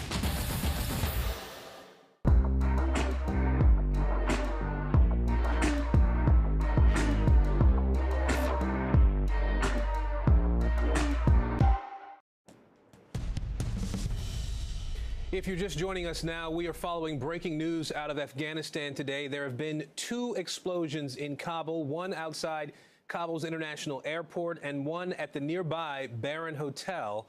The Pentagon has confirmed, quote, a number of U.S. service members were killed in the attack near the airport. Taliban sources have said to NBC News that 13 people were killed in the suicide attack, including children. Now, this happened just hours ago. The airport explosion was at what's called the Abbey Gate. You see it in the middle of your screen here. That's where thousands have been gathering for evacuation flights out of Afghanistan over the last several days. I want to turn to NBC News White House correspondent Mike Memoli, who's been monitoring this situation from outside the West Wing. Mike, we know the president is continuing to be briefed on the situation in Afghanistan right now. What are the calculations that the White House is weighing at this hour? Well, Aaron, obviously the president spent most of the morning in the Situation Room, and in fact, while he was there for a standing meeting with the security team, this explosion happened, and then subsequently additional explosions, of course. He remained in the situation for a matter of hours before now we understand he's in the West Wing, and now the preparation is for him to address the country. Obviously, the explosion itself this morning was enough to disrupt what has been a rapidly accelerating pace of evacuations. A difficult task, but largely one that has been going going very smoothly, in which the White House has been touting.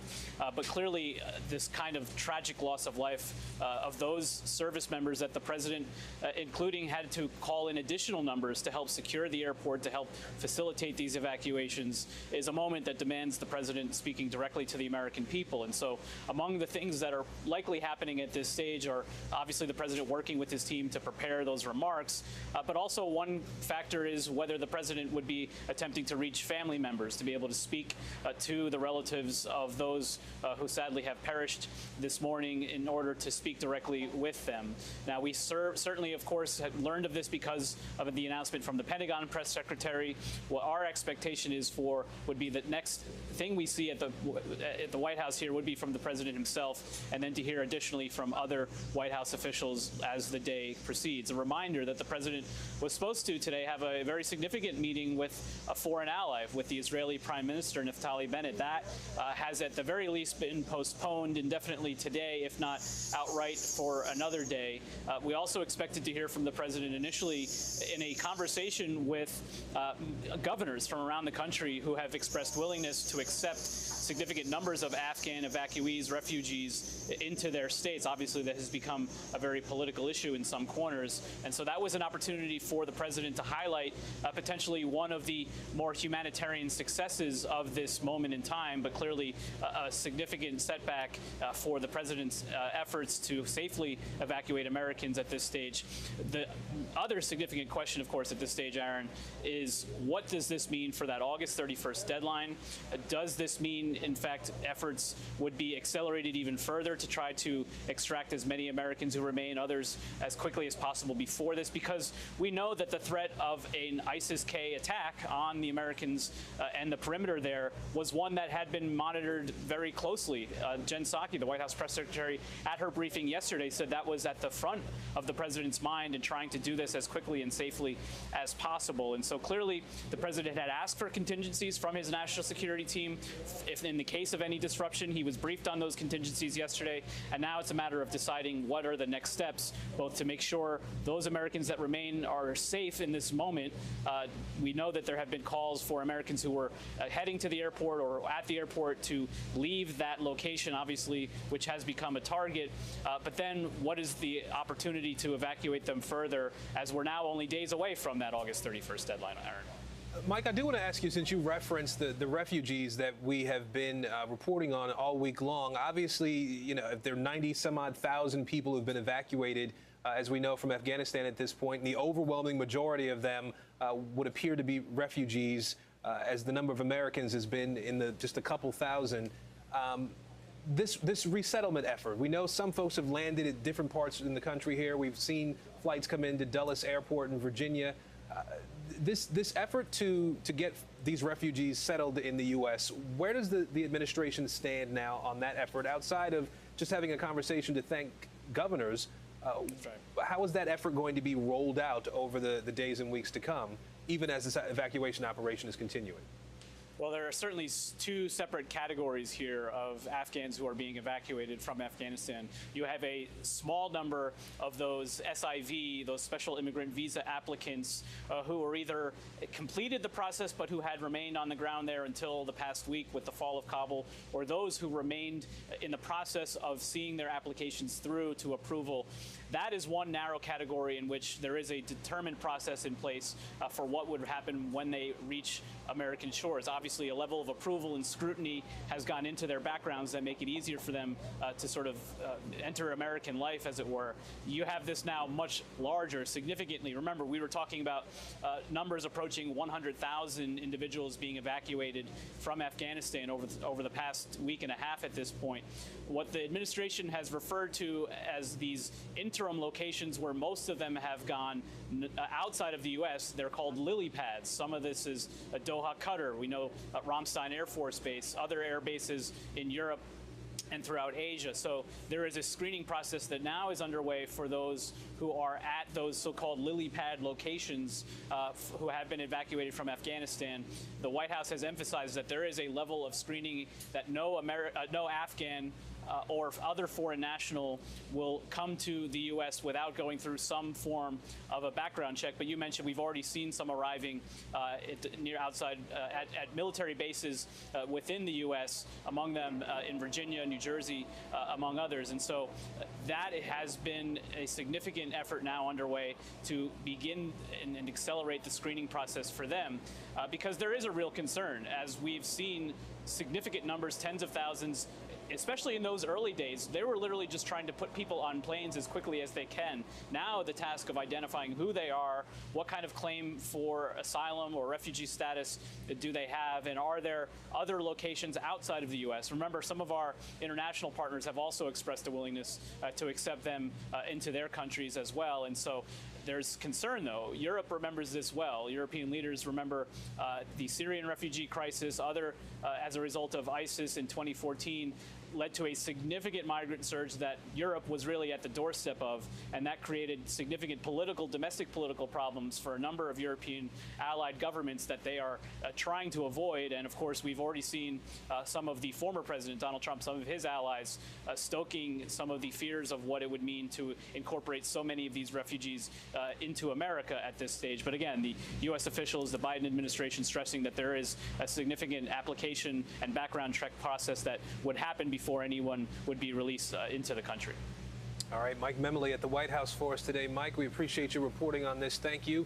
We want to turn back to NBC's global correspondent, Raf Sanchez. He's joining us again from London today. Raf, what can you tell us about the coalition effort, the coalition troops, and what we're hearing from American allies right now? Yeah, Aaron, there is no indication right now that any coalition allies had service members injured or caught up in this attack that we now know tragically has killed American personnel. We have heard from the British, from the Italians, from the Turks, and from the Germans that all of their personnel who are on the ground at Hamid Karzai International Airport alongside U.S. forces are safe and well. The UK is the coalition partner with the largest number of troops in Afghanistan. After the United States, there are about 1,000 British soldiers on the ground right now. Prime Minister Boris Johnson is due to host a so-called Cobra meeting. This is the highest level emergency meeting the British government holds. It usually includes senior government ministers, intelligence officials, and high-ranking military officers. And Aaron, it is now heading into evening here in the UK, but since very early this morning, the British government has been sounding the alarm about what it was saying was an imminent threat of a lethal attack at Kabul airport. These were not generalized warnings. These were not vague expressions of concern. This was a very specific concern. There was going to be an attack at the airport in the next couple of hours. And sure enough, very shortly after British ministers went on television with that warning, we saw that explosion, this complex attack at the Abbey Gate.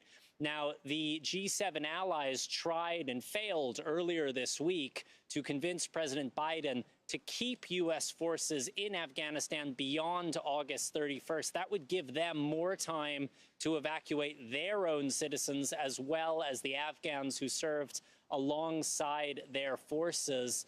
When the president made clear after that virtual G7 meeting earlier in the week that he was not planning to extend that deadline unless something happened on the ground, the allies had to shift their own plans. And we are now starting to see one by one, the allies are winding up their own civilian evacuations. Both the Canadians and the Germans have had their last civilian flights out. Their focus now is turning towards getting their soldiers off of the ground.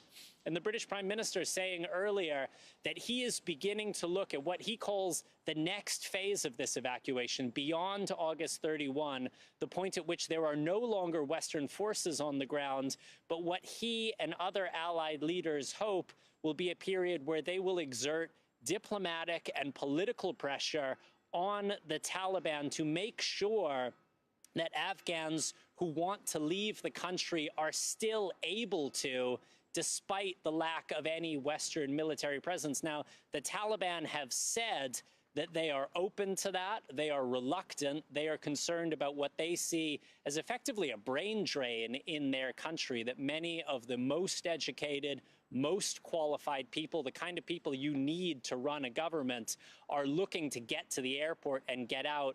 The Taliban are saying if people have the right visa documents, they will be allowed to go. But Aaron, I will tell you, there is widespread concern among the allied governments that the Taliban will not stick to that promise once Western military forces are off the ground. So, Raf, as you alluded to, I know that the British Prime Minister has said that the evacuation effort is going to continue as far as the Brits are concerned. Do you know if there's been any contact yet between members of the G7, if the British Prime Minister and the President Biden have spoken about the attacks that have happened in Afghanistan today?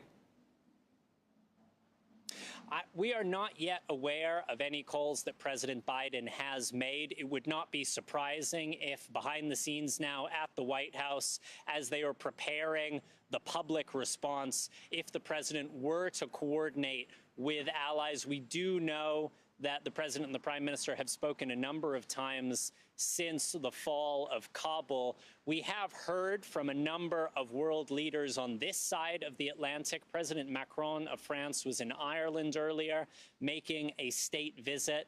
At the top of a scheduled speech, he said the situation in Kabul is deteriorating.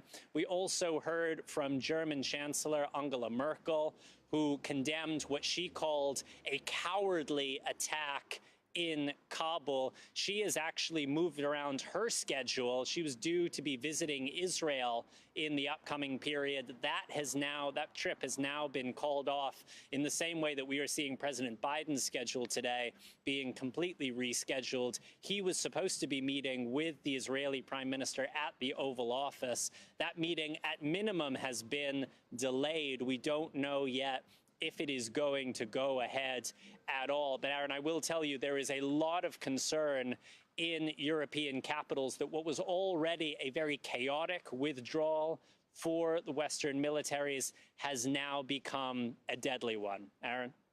Raf Sanchez reporting for us from London today. Raf, thank you. And our coverage of the attacks in Afghanistan continues right after a short break. Stay with us.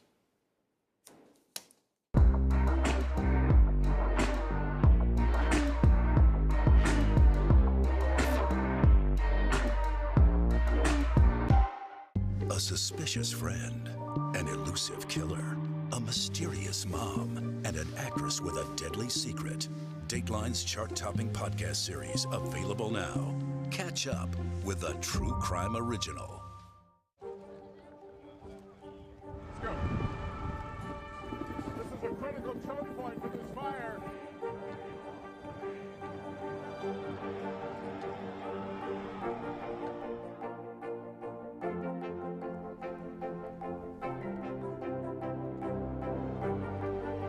Unnecessary, unjustifiable, illegal.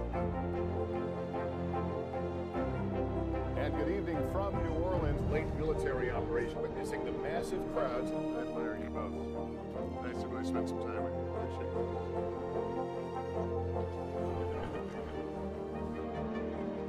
At any moment now.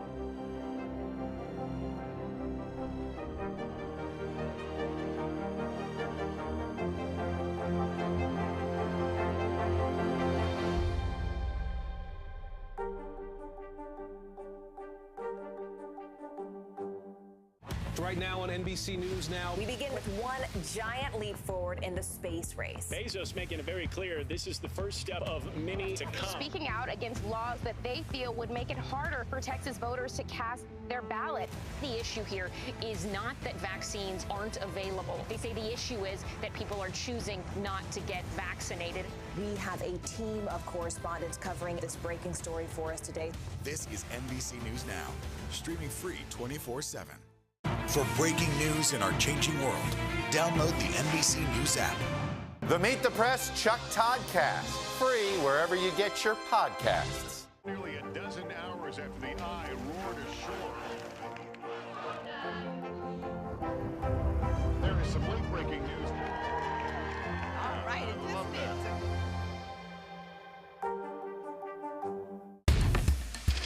Our world is facing some big challenges. Chuck Todd breaks them down.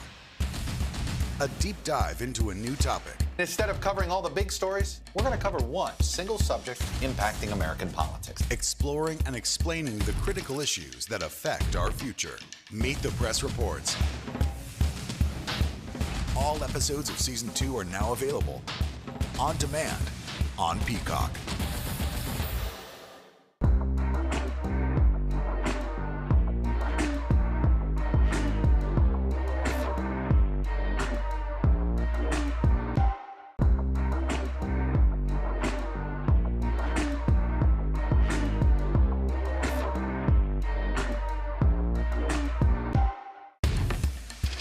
Our world is facing some big challenges. Chuck Todd breaks them down. A deep dive into a new topic. Instead of covering all the big stories, we're going to cover one single subject impacting American politics. Exploring and explaining the critical issues that affect our future. Meet the Press Reports. All episodes of Season 2 are now available on demand on Peacock. For breaking news in our changing world, download the NBC News app. Sometimes the news can be difficult and overwhelming for kids to understand. Will coronavirus come back next year? So to help make sense of it all, we've created a newscast just for them. Man, you know a lot. We hope your family will watch Nightly News Kids Edition. Welcome back. We've been following breaking news out of Afghanistan as you join us at the top of the hour here. I'm Aaron Gilchrist. Here's what we know right now. This morning, there were 2 explosions in Kabul, one outside Kabul's airport and one at the nearby Baron Hotel. Now, Taliban sources are telling NBC News that 13 people were killed in the suicide attack there, including children. The Pentagon has confirmed at this point a number of U.S. service members were killed in the blast there. The airport explosion was at what's called the Abbey Gate. You see that at the center of your screen here. This is where thousands have been gathering for those evacuation flights out of Afghanistan. We want to turn back to NBC News Chief White House correspondent Peter Alexander, who's been monitoring the situation from outside the West Wing. Peter, what have you been hearing behind the scenes there at the White House regarding these developments today and the evacuation efforts moving forward? Yeah, so Aaron, that is a key question, what the effort will look like moving forward. We can tell you about the President's Day to this point, as we learn this information, that a number of U.S. service members have been killed in this complex attack, as it's described, at Kabul airport. The president, we're told by a senior administration official, had not yet arrived in the Situation Room when members of his national security team were already gathering as those reports began to come in. Later, he joined them as the information came in, including that from commanders on the ground in Afghanistan. The president spending certainly more than an hour in the Situation Room before heading to the Oval Office to continue to be briefed about the circumstances taking place there. And right now, the key question that the president ultimately will face as we anticipate the potential to hear from him in some form, speaking to the American people about the circumstances on the ground. But the questions are what it will look like going forward. You'll remember the president had said that only as of a couple days ago that he believed the U.S. was on pace to complete its mission by the end of the month, just 5 days from now. But he said that was dependent on a couple key things taking place. Most notably that there would be continued cooperation from the Taliban, but secondarily that there would be no disruptions to the evacuation effort. And clearly what we have witnessed today is a significant disruption and now the loss of American lives as well. Jen Psaki, the press secretary, Aaron, telling me yesterday morning that the president received from his national security team contingency plans from the Pentagon and State Department about what plans might look like were he to change the deadline, to extend the deadline, perhaps were it needed to leave with the American troops before that point. And there is certainly a lot of criticism, even as the day is playing out, from lawmakers on Capitol Hill. This from one of the Republicans on the Intelligence Committee in the Senate, that is Ben Sass of Nebraska, saying, "This is the nightmare we feared." He says it's why for weeks military intelligence and congressional leaders from both parties have begged the president to stand up to the Taliban and push out the airport perimeter. Senator Sass here is calling on the president to do one of the following, either to rip up the August 31st deadline, as he describes it, and defend evacuation routes by expanding the perimeter, or to leave our people behind in, as the Republican senator describes it, an American retreat. So a lot of criticism, even in these moments, but certainly for a president who has had to deal with so much hardship across this country in the wake of the COVID pandemic. This is going to be one of the most difficult days to this point of his presidency. The announcement that a number of service members have lost their lives, and the likelihood that we will hear from the president in some form later today, Aaron. And that's what I was going to ask you, Peter. Obviously, there were lots of briefings that had been planned earlier in the day from different agencies. Even the COVID response, the COVID task force briefing was canceled today. Is there any indication about when we might hear from the president, or whether we might hear from the president or any other top officials today about what's going on? Well, we are getting indications that it's likely we would hear from the president, but certainly nothing official from this White House to this point. And in terms of his schedule over the course of the day, you're exactly right. The White House has effectively cleared his schedule to this point for this day. This morning, there was supposed to be one of those regular COVID briefings to take place. They said that it had been postponed because of worldwide events, a clear reference to the situation on the ground in Kabul. The president today was supposed to be hosting the Prime Minister of Israel, the new Prime Minister, Naftali Bennett, who was scheduled to arrive here earlier this morning. That, at least for the moment, remains on hold. No indication whether it would happen later today or whether it will happen at all. And this afternoon, the president was supposed to be speaking virtually with many of those governors from both parties who had said they were interested and willing to take in Afghan refugees to their state to help resettle them. But that virtual conference with those governors has been canceled, we are told, by the White House. So again, we wait to hear any official word from the White House, when or certainly even if we will hear from President Biden today. But I would say it is highly likely that we do.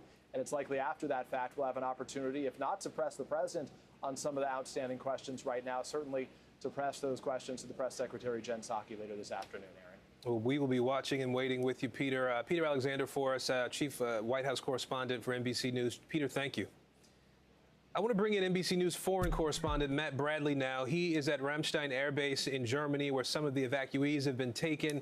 Matt, I know you just talked to some pilots who are heading to Kabul tonight. What did you hear from them? Yeah, well, they were talking, actually, I broke the news to them. I was sort of hanging out with them when we heard about this massive explosion.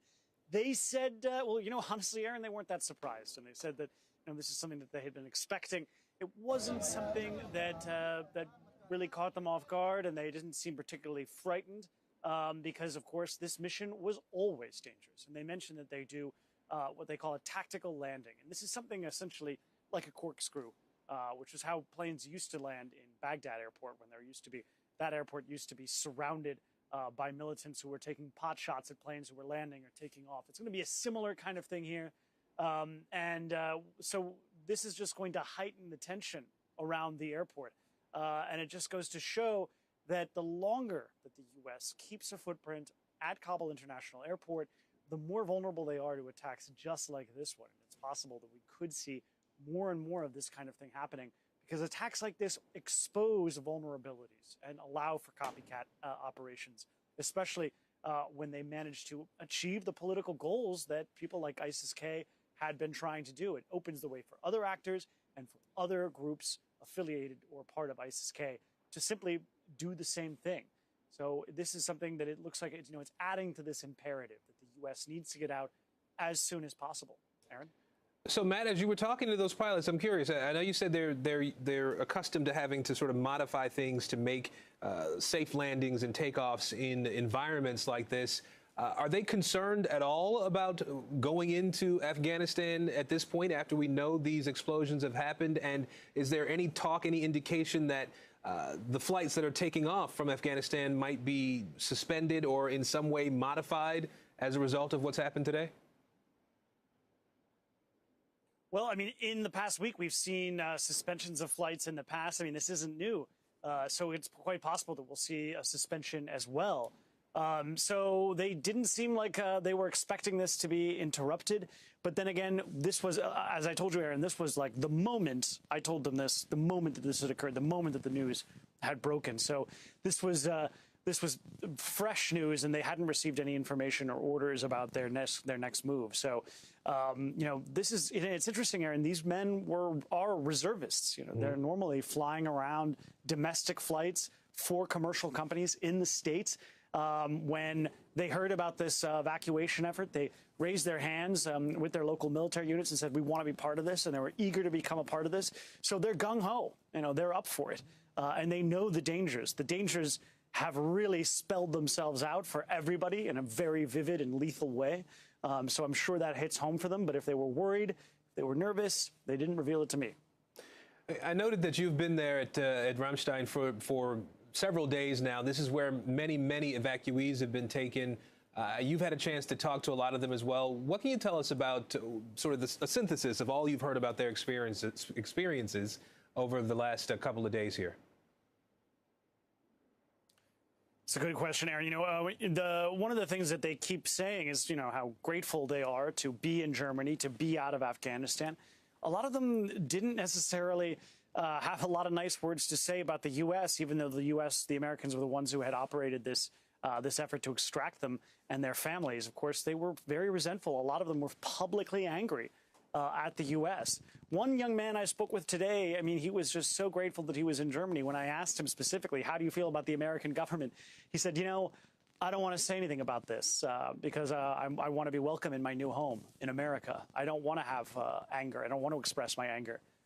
It was kind of interesting. He felt as though he couldn't say that he was angry at the U.S., even though just making that comment, that construction kind of implied that he felt that way and that he was hiding it. But everybody had the same story about going to the airport and being at the airport, which was that it was horrifying. It was horrifying before this, and it's going to be horrifying after that. I've been in touch with a couple of people who are on the ground in Kabul. They've been waiting to be contacted by the U.S. Embassy. They've been waiting for days and days and days.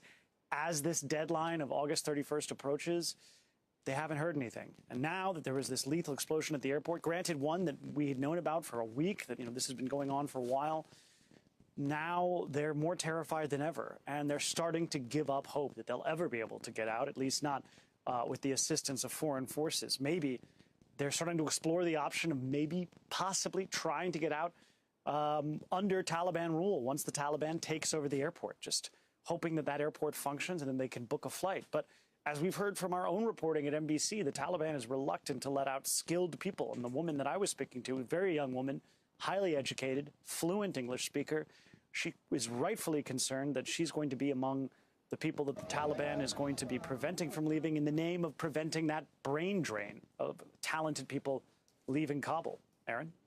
All right, Matt Bradley for us again in Germany today. Matt, thank you for that.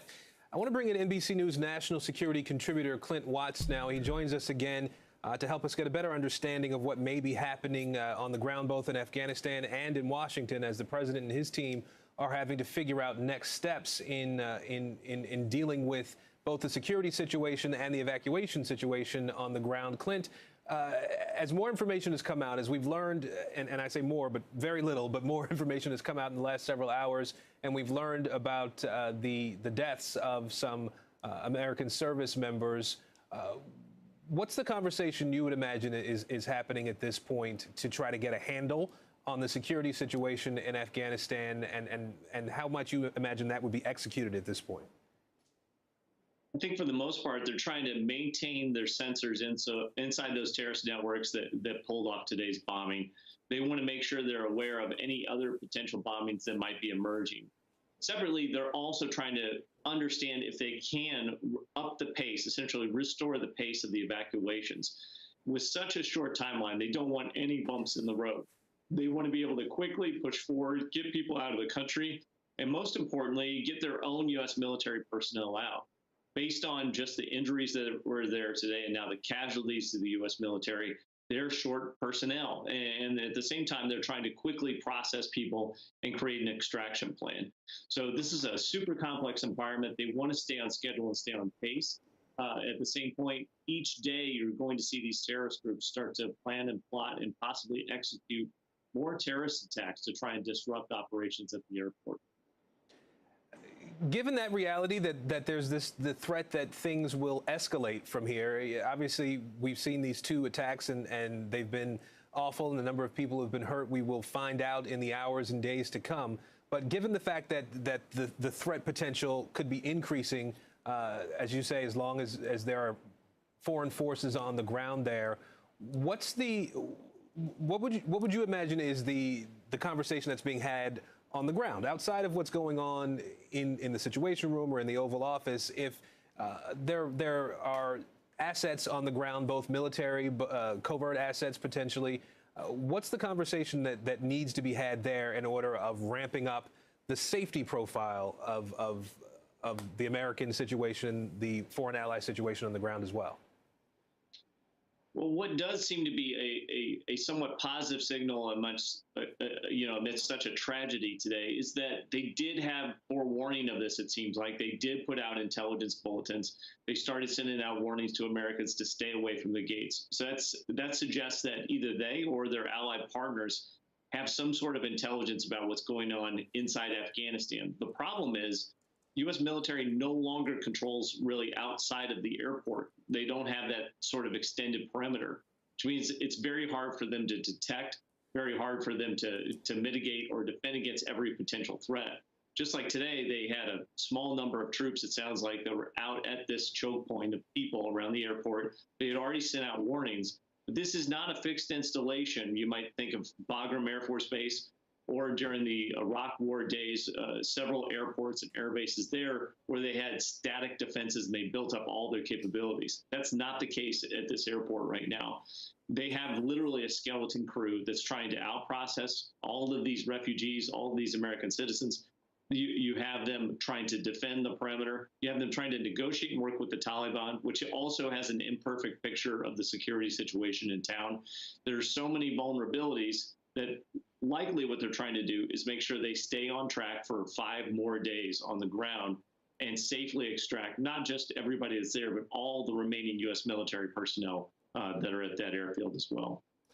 Clint, is there a homeland security aspect to what's happened? Obviously, the mission in Afghanistan, the president has articulated over the last 20 years, has been to significantly diminish or eliminate the potential for another terrorist attack here in the United States. And the president has indicated that mission has been completed in Afghanistan. When you see something like this, an attack like this during an evacuation operation that is being led by the United States, does that sort of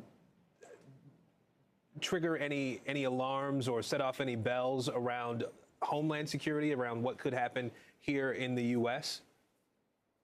I'm certain for anyone that's doing international counterterrorism at the FBI, at the Department of Homeland Security, they're definitely upping their game today. They're really increasing resources. Reason being is that anytime terrorists are successful with an attack, it tends to inspire or set off additional attacks. We've seen this phenomenon happen all the way since the rise of ISIS. You might have remembered back to the Brussels and Paris attacks in 2016, the summer of 2016. That set off a cascade of terrorism around the world where anybody that had been considering a jihadist attack started to move, plot, and plan. You would see individuals try and undertake attacks because they were inspired. And this is a terrible situation for the U.S. where it is really a scar on our image. So people who are angry over the way this exfiltration of both U.S. citizens and Afghan refugees is going down, anybody that might be left behind, anyone that's upset about this situation may see it as impetus, essentially, to do some sort of an attack. So there's not been much for jihadist terrorists, ISIS or al-Qaeda to cheer about around the world since ISIS was removed from Mosul. This is the first time where they can point to a very successful attack and one that killed Americans. We have not seen that in quite some time. All right, Clint Watts, NBC News national security analyst. Clint, we appreciate your time today. Thank you. Thank you. We will take a short break here, and our coverage continues right after this.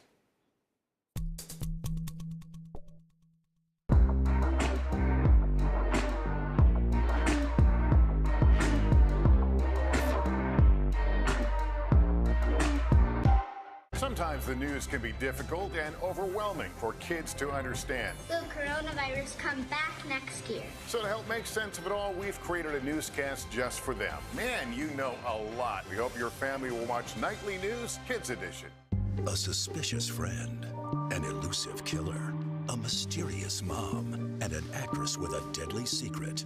Dateline's chart-topping podcast series available now.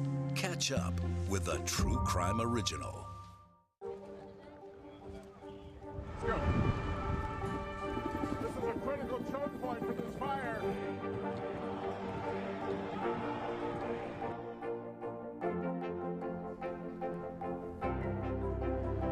And good evening from New Orleans. Nice to really spend some time with you. Appreciate it.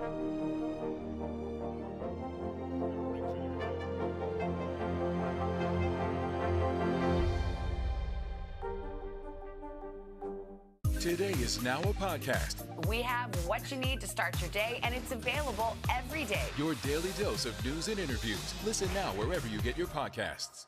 Right now on NBC News Now. We begin with one giant leap forward in the space race. Bezos making it very clear this is the first step of many to come. Speaking out against laws that they feel would make it harder for Texas voters to cast their ballot. The issue here is not that vaccines aren't available. They say the issue is that people are choosing not to get vaccinated. We have a team of correspondents covering this breaking story for us today. This is NBC News Now, streaming free 24/7.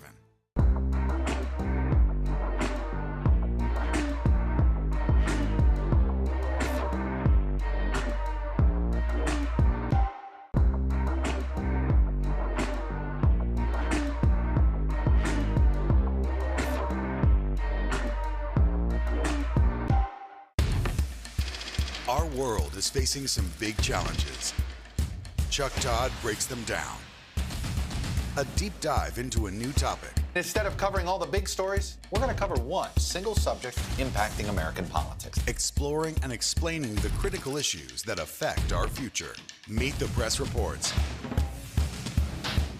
All episodes of Season 2 are now available on demand on Peacock. For breaking news in our changing world, download the NBC News app. Sometimes the news can be difficult and overwhelming for kids to understand. Will coronavirus come back next year? So to help make sense of it all, we've created a newscast just for them. Man, you know a lot. We hope your family will watch Nightly News Kids Edition. Welcome back as we continue our breaking news coverage of the two attacks, explosions in Afghanistan today that we know have killed several people. NBC News Tehran Bureau Chief Ali Arouzi joins us now by phone again with the latest on developments there on the ground. Ali, what's been the security reaction since the attack there in Kabul? Is there a bigger show of force on the ground at this point? Well, Aaron, I mean, the security situation is going to be much more heightened after this attack, but this was something that was anticipated. I mean, just hours before this attack, the British government were even warning of something imminent there. So everybody at that airport, all the U.S. servicemen at that airport, were going to be on heightened alert anyway, and now it's just going to be even more heightened.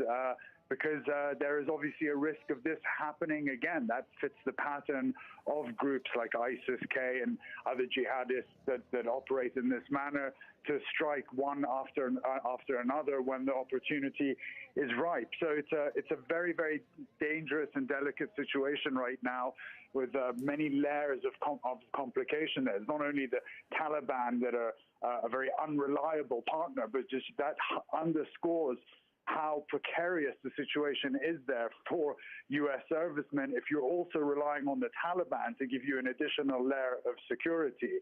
And obviously, as we spoke about before, the Taliban and ISIS-K, who we suspect are behind this attack, are arch enemies. So there's going to be no control over them by the Taliban. So yeah, I mean, very much a heightened alert situation at the airport. And as your previous guest, Clint, was saying, this is a very skeleton U.S. mission there. This is not a U.S. mission that's been designed to go out and hunt jihadists in various corners of Kabul. This is an evacuation mission. So that's where the entire focus of this is on. So it's unclear what the U.S.'s next move is, if there are going to be more attacks by these kind of groups in all that chaos that's ensuing every day there. So you make a point about the potential for more attacks here. Obviously, we've been hearing the warnings all week long about the potential for attacks on the ground there, things like exactly what happened could happen. What are you hearing, if anything, or what would you think, based on your years of experience here and your reporting on some of the terror groups that are in that region, about the potential for more attacks in the hours or days to come, as the American evacuation effort is supposed to continue at least for several more days? Well, there's got to be a serious potential for this. I mean, this is a ripe opportunity for groups like ISIS-K that have been weakened in Syria, in Iraq, to kind of show themselves off in the chaos of Afghanistan. And, hurting and killing U.S. servicemen is at the very top of their list. This is a badge of honor for groups like this. So, like we just spoke about, the U.S. are not beyond the walls of the airport. So they're in a relatively confined area. And it's not hard for somebody to strap explosives onto themselves, packed with shrapnel around it, and make this way through those chaotic crowds and wait for the right opportunity to strike again. And then it's not just the airport, Aaron. As we've seen, there were 2 attacks today. There was an attack at the Barron Hotel as well. So they could choose other locations where, you don't have armed U.S. servicemen, where there are, those 100,000 of U.S. citizens still in Kabul waiting to get out, which would be an even softer target than the airport area. So I think the potential is still very high, and it's going to make this evacuation all the more urgent, which has obviously been complicated by these attacks. I mean, at the very least, it's slowed down the evacuation at a time when you really do want to expedite things. And we've heard the tragic news that several servicemen have died. We don't know how badly the other ones are injured. If they're first-level trauma, that's going to make getting people out of Afghanistan all the more urgent. So it's a terrible situation altogether. All right, NBC News Tehran Bureau Chief Ali Arouzi for us on the ground in the Middle East right now. Ali, thank you. We appreciate your reporting today. Allison Morris picks up our coverage of the attacks in Afghanistan right after a short break.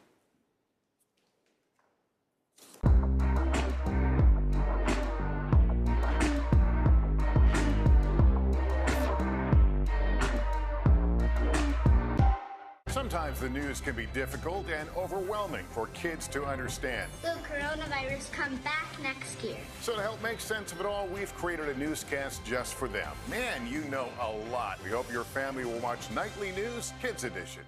A suspicious friend, an elusive killer, a mysterious mom, and an actress with a deadly secret. Dateline's chart-topping podcast series available now. Catch up with a true crime original. Let's go. This is a critical choke point for this fire.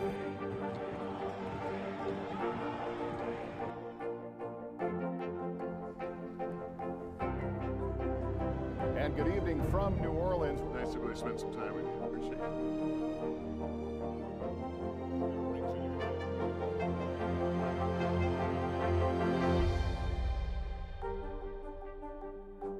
Today is now a podcast. We have what you need to start your day, and it's available every day. Your daily dose of news and interviews. Listen now wherever you get your podcasts. Right now on NBC News Now. We begin with one giant leap forward in the space race. Bezos making it very clear this is the first step of many to come. Speaking out against laws that they feel would make it harder for Texas voters to cast their ballot. The issue here is not that vaccines aren't available. They say the issue is that people are choosing not to get vaccinated. We have a team of correspondents covering this breaking story for us today. This is NBC News Now, streaming free 24/7.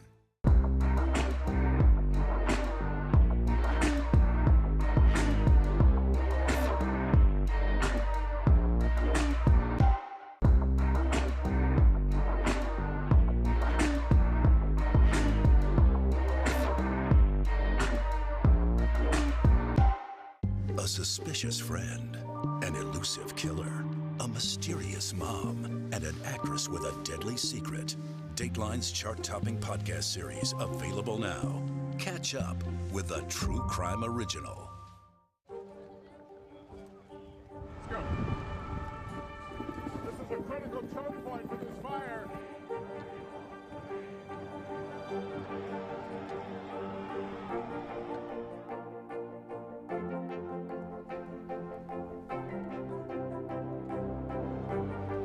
Unnecessary, unjustifiable, illegal.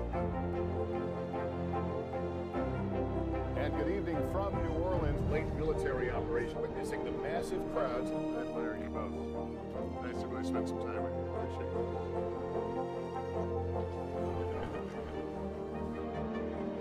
At any moment now.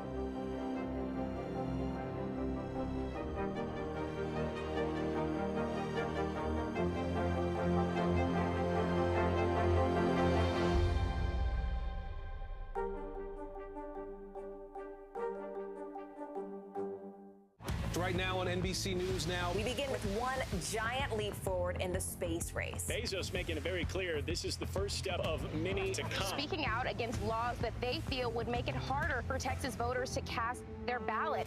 The issue here is not that vaccines aren't available. They say the issue is that people are choosing not to get vaccinated. We have a team of correspondents covering this breaking story for us today. This is NBC News Now, streaming free 24/7. For breaking news in our changing world, download the NBC News app. The Meet the Press Chuck Toddcast, free wherever you get your podcasts. Nearly a dozen hours after the eye roared ashore. There is some late breaking news. All right, it Love that.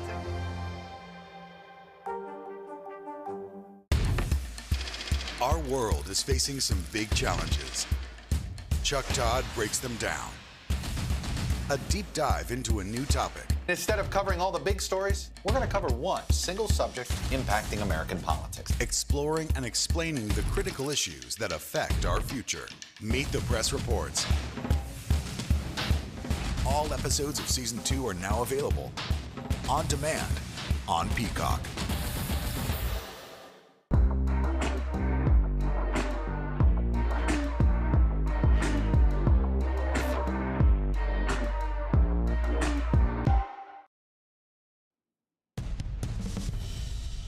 Hey everyone, welcome back to News Now. I'm Allison Morris. We are following breaking news out of Afghanistan. So here's what we know right now. 2 explosions this morning in Kabul, one outside Hamid Karzai Airport, another at the nearby Baron Hotel. Taliban sources telling NBC News 13 people were killed in the suicide attack, including children. The Pentagon also confirming a number of U.S. service members were killed in those blasts. The airport explosion was at the Abbey Gate you see there. That's where thousands of people have been gathering, trying to get on evacuation flights out of Afghanistan. NBC News Chief White House correspondent Peter Alexander joins us right now. Peter, you're outside the White House where understandably the president is meeting with his military leaders. What do we know about the kinds of conversations that they are having right now? Well, those conversations started early this morning as the president was in the Situation Room with his Secretary of State, Antony Blinken, Lloyd Austin, the Defense Secretary, as well as commanders on the ground in Afghanistan who joined from overseas in Kabul here. The president going to the Oval Office later, continuing to be briefed on the situation there over the course of the day. But right now, among the issues that we're following is in what form we will hear from the president. It's likely that we would hear from him at some point later today. Everything on his schedule has effectively been cleared from his plate today. He was supposed to be hosting the Israeli Prime Minister, Naftali Bennett, today. That has been put on hold. The COVID briefing scheduled to take place this morning, that has been postponed as well, and canceled this afternoon was a meeting the president was supposed to be having with those Republican and Democratic governors who had said they would take in Afghan refugees. So this is clearly the most urgent issue the president is facing right now, as we know of at least a number of U.S. service members who were killed in that complex attack at Kabul airport. And I'm struck by the repeated warnings the White House has given about the potential for something of this kind. Obviously, it is a grim day, but sadly, it is also one that the White House feared could happen. Just yesterday, Jen Psaki, the press secretary, noting that a, quote, big factor on the president's mind was the real threat of ISIS-K. The president has made note of that threat dating back 10 days, only days after the U.S. began this massive airlift operation here. So the next question, Allison, becomes what is the U.S. prepared to do in this situation? Do they continue this mission, trying to end it on August 31st, just a matter of days from now, 5 days from now? Does the president extend it? And what contingency plans is he willing to put in place? I'm told by the press secretary, Jen Psaki, that just yesterday, the president did receive the contingency plans that he requested from the Pentagon and the State Department. The president had said all along that he thought the mission could end by the 31st, or said just 48 hours ago as much, but said there were two real caveats in that. One, that the Taliban cooperation did not continue, and number two, that there was a disruption of some kind to the operation. Clearly, this is a massive disruption, and now, sadly, it includes the loss of American lives. Allison. Yeah, I mean, Peter, let's talk about the bad and worst choices it appears the president has here, right? I mean, we were concerned that they wouldn't be able to get everyone out by August 31st if all went well. Clearly, as you've mentioned, a massive disruption. They've been warning people not to go to the airport, obviously because of continued security concerns. So I imagine the White House is now weighing, do we get out on time? Do we leave people behind? Do we extend in a dangerous situation? Those are certainly questions that the president's going to have to answer, but I think the first responsibility will be to the American people to tell them exactly what happened. And for a president who has witnessed so much heartbreak and loss due to the coronavirus pandemic around this country, this will be one of the grimmest days, certainly to this point, if not the grimmest of his presidency.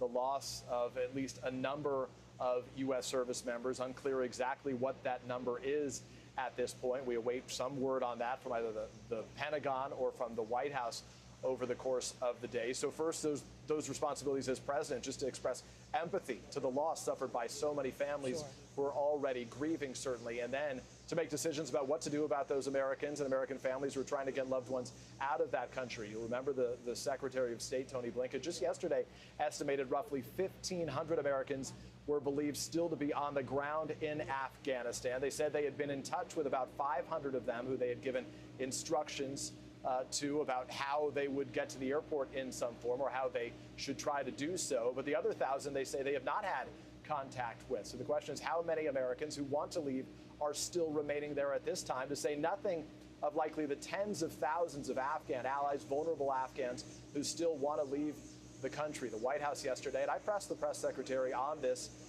asking specifically, what is that number? What is the baseline of how many you estimate you're trying to get out? Given the U.S. is now reporting about 100,000 people that they have now been able to evacuate, what is the number of Afghan allies you believe are still there, or the number you're shooting for? They would not provide that number, but the Association of Wartime Allies, they put out a number estimating that it's probably close to 250,000 allies, including those who help the U.S. and their family members who are still in need of evacuation. Allison?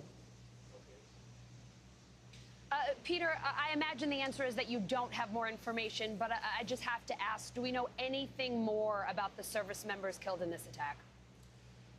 We do not, at this time, know anything more about the service members killed at this time, or in fact, how many service members were killed as a function of this attack. I think what was most striking in that information that we received from John Kirby, the press secretary at the Pentagon, was that he used that figure.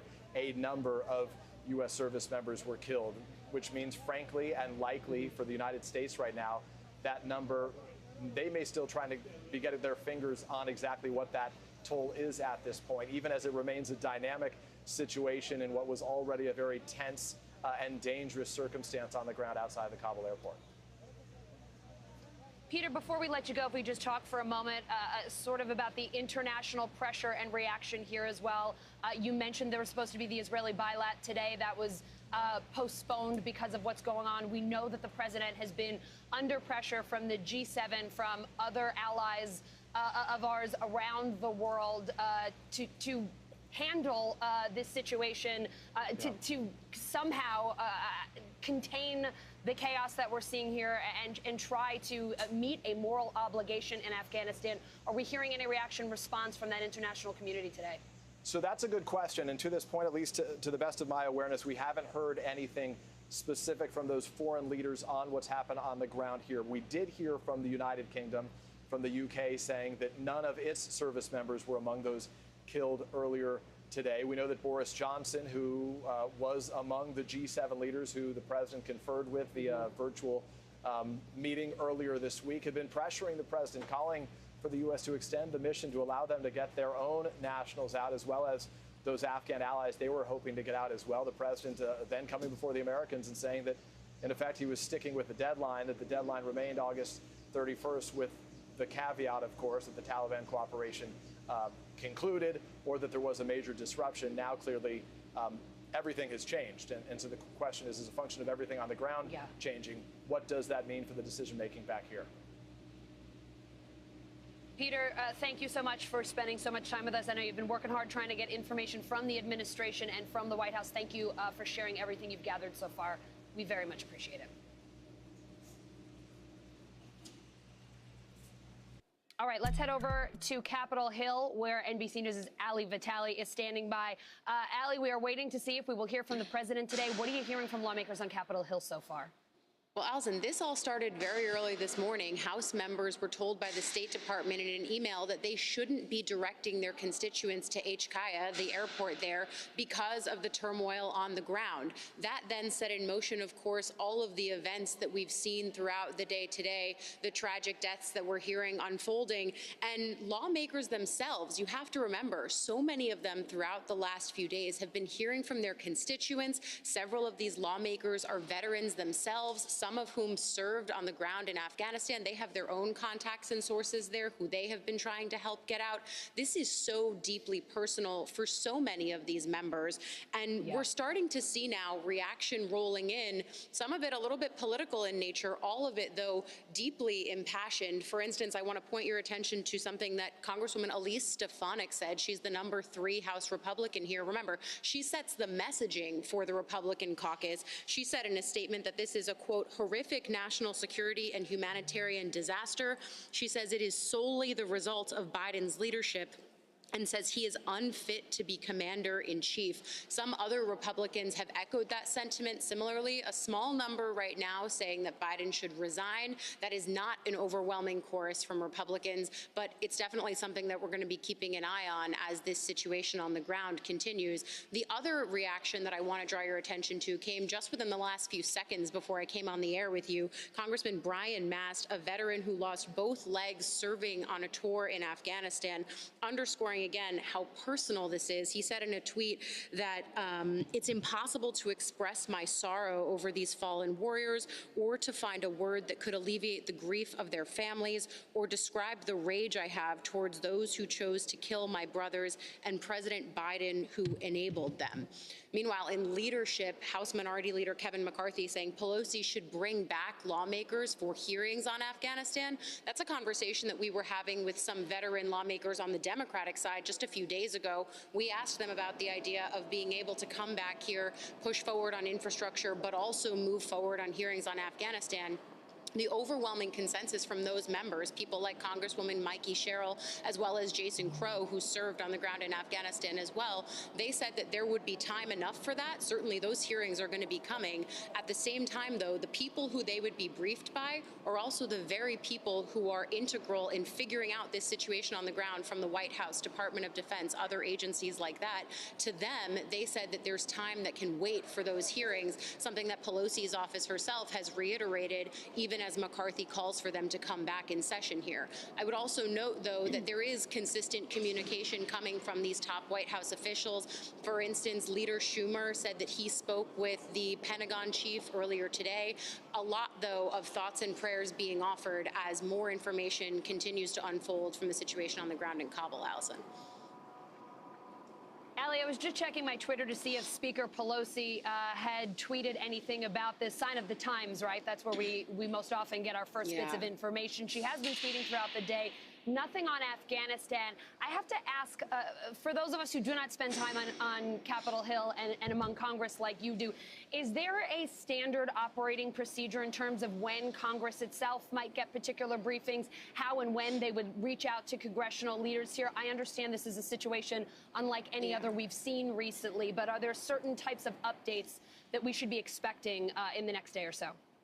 Well, they've been getting them. Think back even to when Kabul first fell to the Taliban, what seems like weeks and weeks ago, but really wasn't that long ago at all. The House was in recess at that point, but they got an unclassified briefing at that point from top administration officials. Once they came back in town this week, they started getting more of those classified briefings, some of them happening just for the relevant agencies. House Foreign Affairs, for instance, had one this morning. The House Intel Committee had one the day before. But there was also an all-member briefing that that happened 2 days ago when lawmakers were still in town, classified with top members of the administration, people like Antony Blinken and Lloyd Austin, people who are key to these discussions of what's happening in the White House. They also heard from Wendy Sherman yesterday. People are getting information. It's just that these situations are happening so quickly on the ground, and it's clear when you hear from lawmakers here, as we were when they were still in town, all of them underscored on both sides of the aisle that the main focus at this point just needs to be on getting Americans and allies out as quickly and as efficiently as possible. There is some consternation here over that August 31st deadline. People on both sides of the aisle saying it just seems clear to them from these briefings and from looking at the numbers that it's not going to be possible to do that. Certainly today's events on the ground complicate that even further. All of our foreign policy experts and reporters have underscored just why that's so complicated on the ground. It was already a complex situation. Certainly today makes it even more so. Allie, when we're talking to Peter Alexander over at the White House, not surprisingly, the White House cleared out all other events, COVID briefings, the Israeli bailout, everything else, because this is the most urgent, pressing matter for the president today. In terms of what goes on Capitol Hill at a time like this, we know that there is a gargantuan task ahead. They have to deal with infrastructure. They have a number of issues to be attacking between now and September 27th. Does all of that sort of take a pause on the Hill as well, or behind the scenes are people continuing to do that kind of work on a day like this? I hate how quaint this phrase seems in light of what's going on, but you're going to hear the phrase walk and chew gum a lot, especially as lawmakers start to come back in September. Yeah, we sure do. But Yep. certainly as the drumbeat on Afghanistan continues on, yes, they are working on infrastructure. Certainly the events of the last few days here on the Hill as they relate to infrastructure lock them into a calendar that's really tight in September. I mean, the House is going to be voting on that bipartisan piece of the infrastructure plan on or by September 27th. Committees are crafting the language around the $3.5 trillion larger social infrastructure package. That language is supposed to be done by September 15th. The same thing is happening on the Senate side at the committee level. So lawmakers are working on this. At the same time, we are definitely going to see hearings. When they come is sort of open for debate at this point.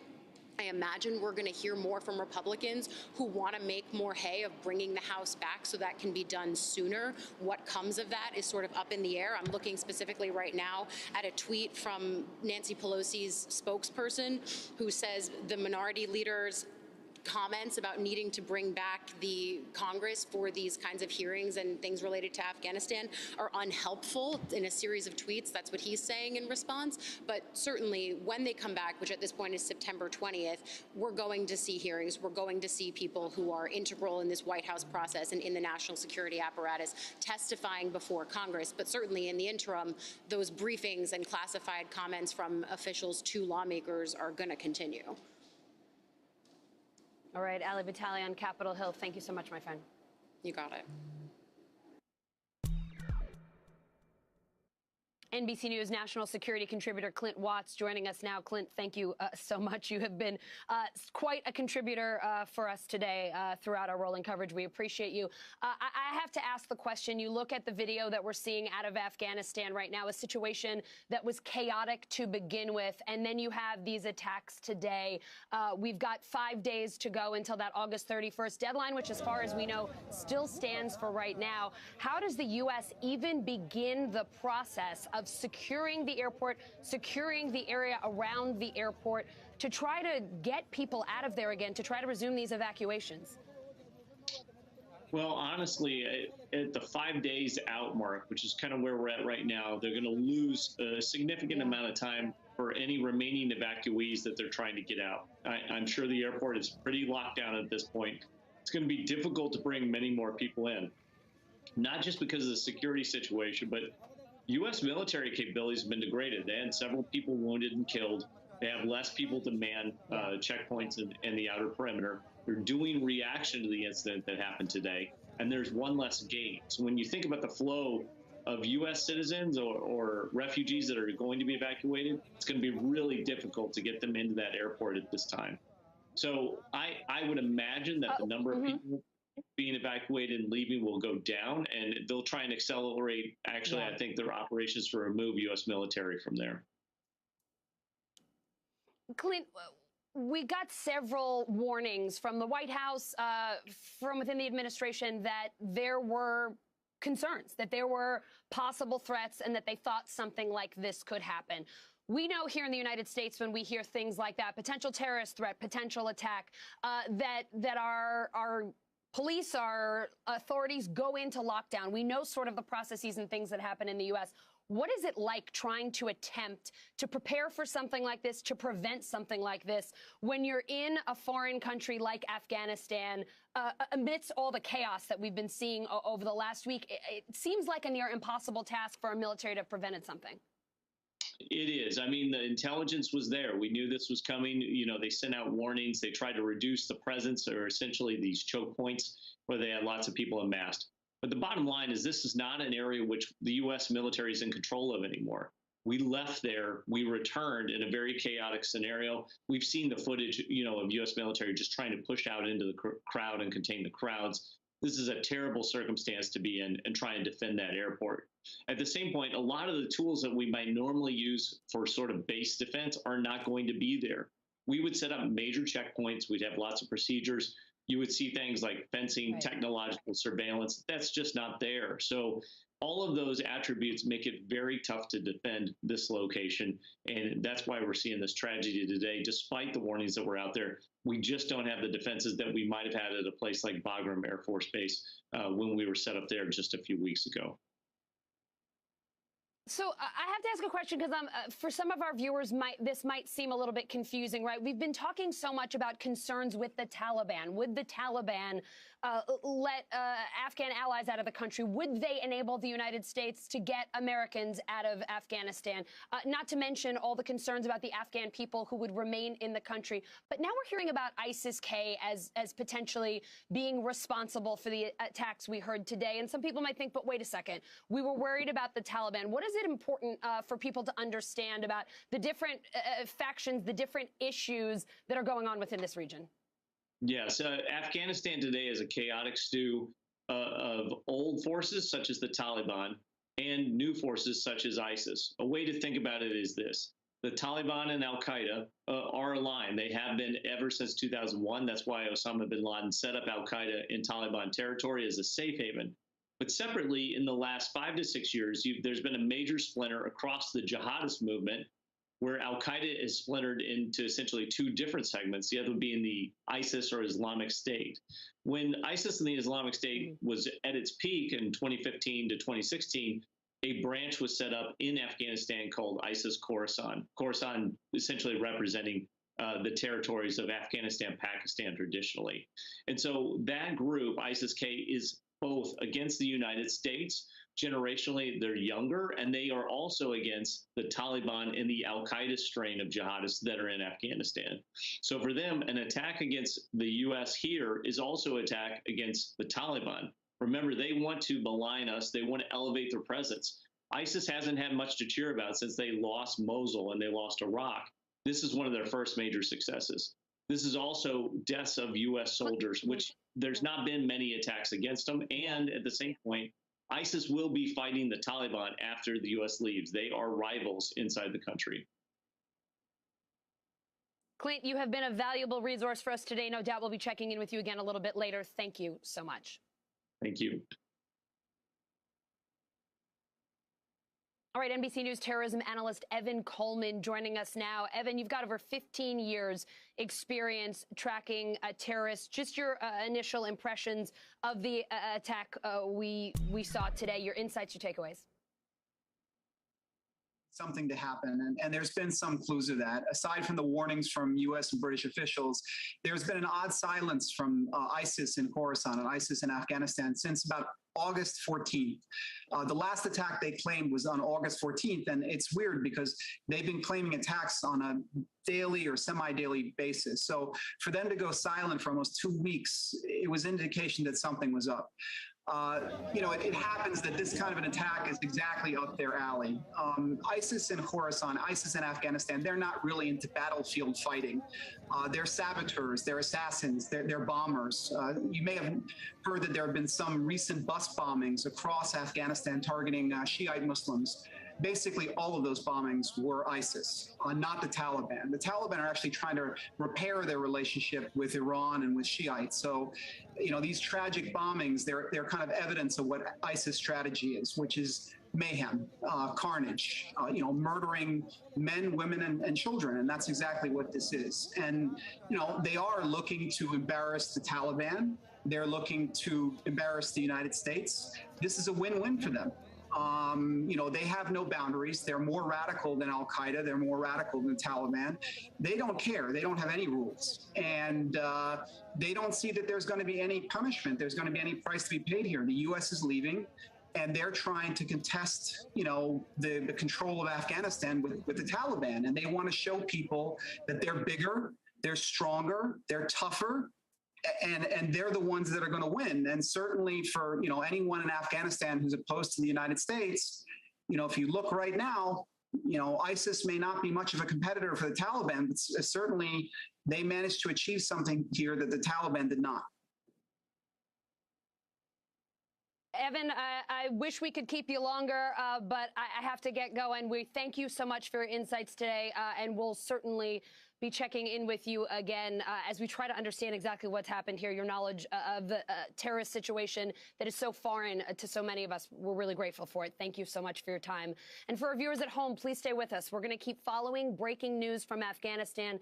The Pentagon confirming today that U.S. service members have been killed in an attack, two actually, near Kabul's airport. We'll be right back after this very short break. You're watching NBC News Now.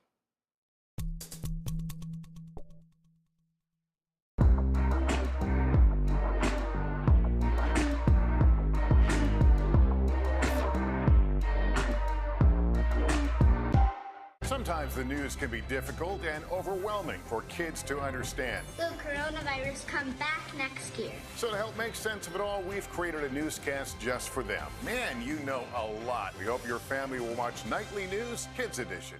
A suspicious friend, an elusive killer, a mysterious mom, and an actress with a deadly secret. Dateline's chart-topping podcast series available now. Catch up with a true crime original. Let's go. This is a critical choke point for this fire.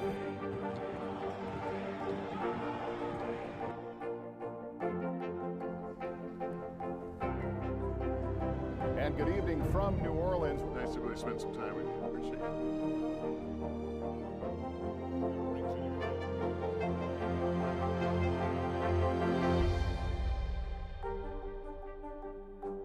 Today is now a podcast. We have what you need to start your day, and it's available every day. Your daily dose of news and interviews. Listen now wherever you get your podcasts. Right now on NBC News Now. We begin with one giant leap forward in the space race. Bezos making it very clear this is the first step of many to come. Speaking out against laws that they feel would make it harder for Texas voters to cast their ballot. The issue here is not that vaccines aren't available. They say the issue is that people are choosing not to get vaccinated. We have a team of correspondents covering this breaking story for us today. This is NBC News Now, streaming free 24/7.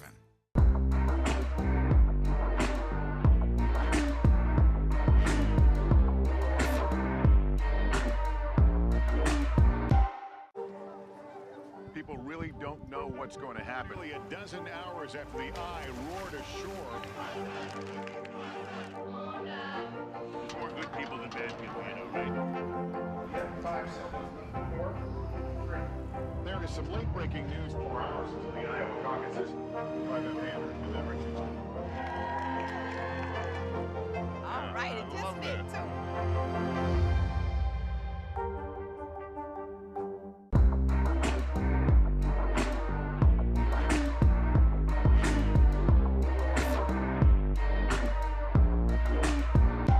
Sometimes the news can be difficult and overwhelming for kids to understand. Will coronavirus come back next year? So to help make sense of it all, we've created a newscast just for them. Man, you know a lot. We hope your family will watch Nightly News Kids Edition. A suspicious friend, an elusive killer, a mysterious mom, and an actress with a deadly secret. Dateline's chart-topping podcast series available now. Catch up with a true crime original.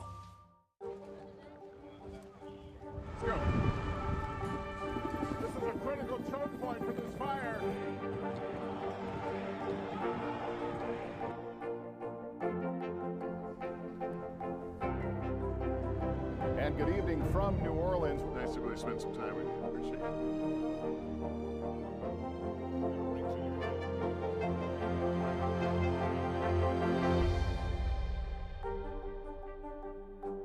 Today is now a podcast. We have what you need to start your day, and it's available every day. Your daily dose of news and interviews. Listen now wherever you get your podcasts.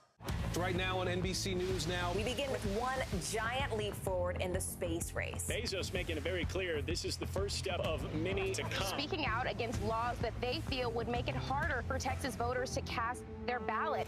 The issue here is not that vaccines aren't available. They say the issue is that people are choosing not to get vaccinated. We have a team of correspondents covering this breaking story for us today. This is NBC News Now, streaming free 24/7.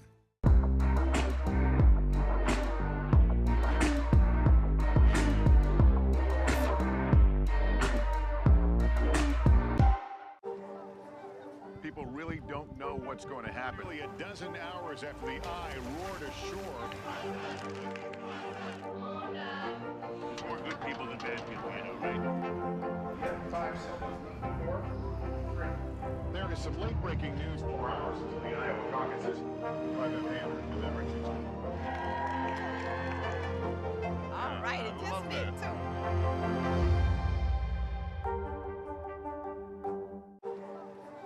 People really don't know what's going to happen. Nearly a dozen hours after the eye roared ashore.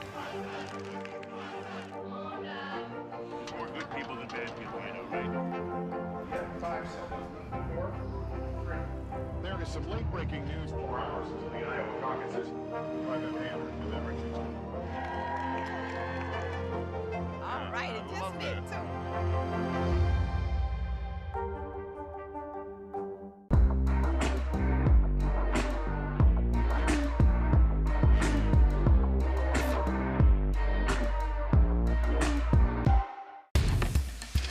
Our world is facing some big challenges. Chuck Todd breaks them down. A deep dive into a new topic. Instead of covering all the big stories. And we have a hard stop at 3:30. So with that, General McKenzie, over to you, sir. John, thanks.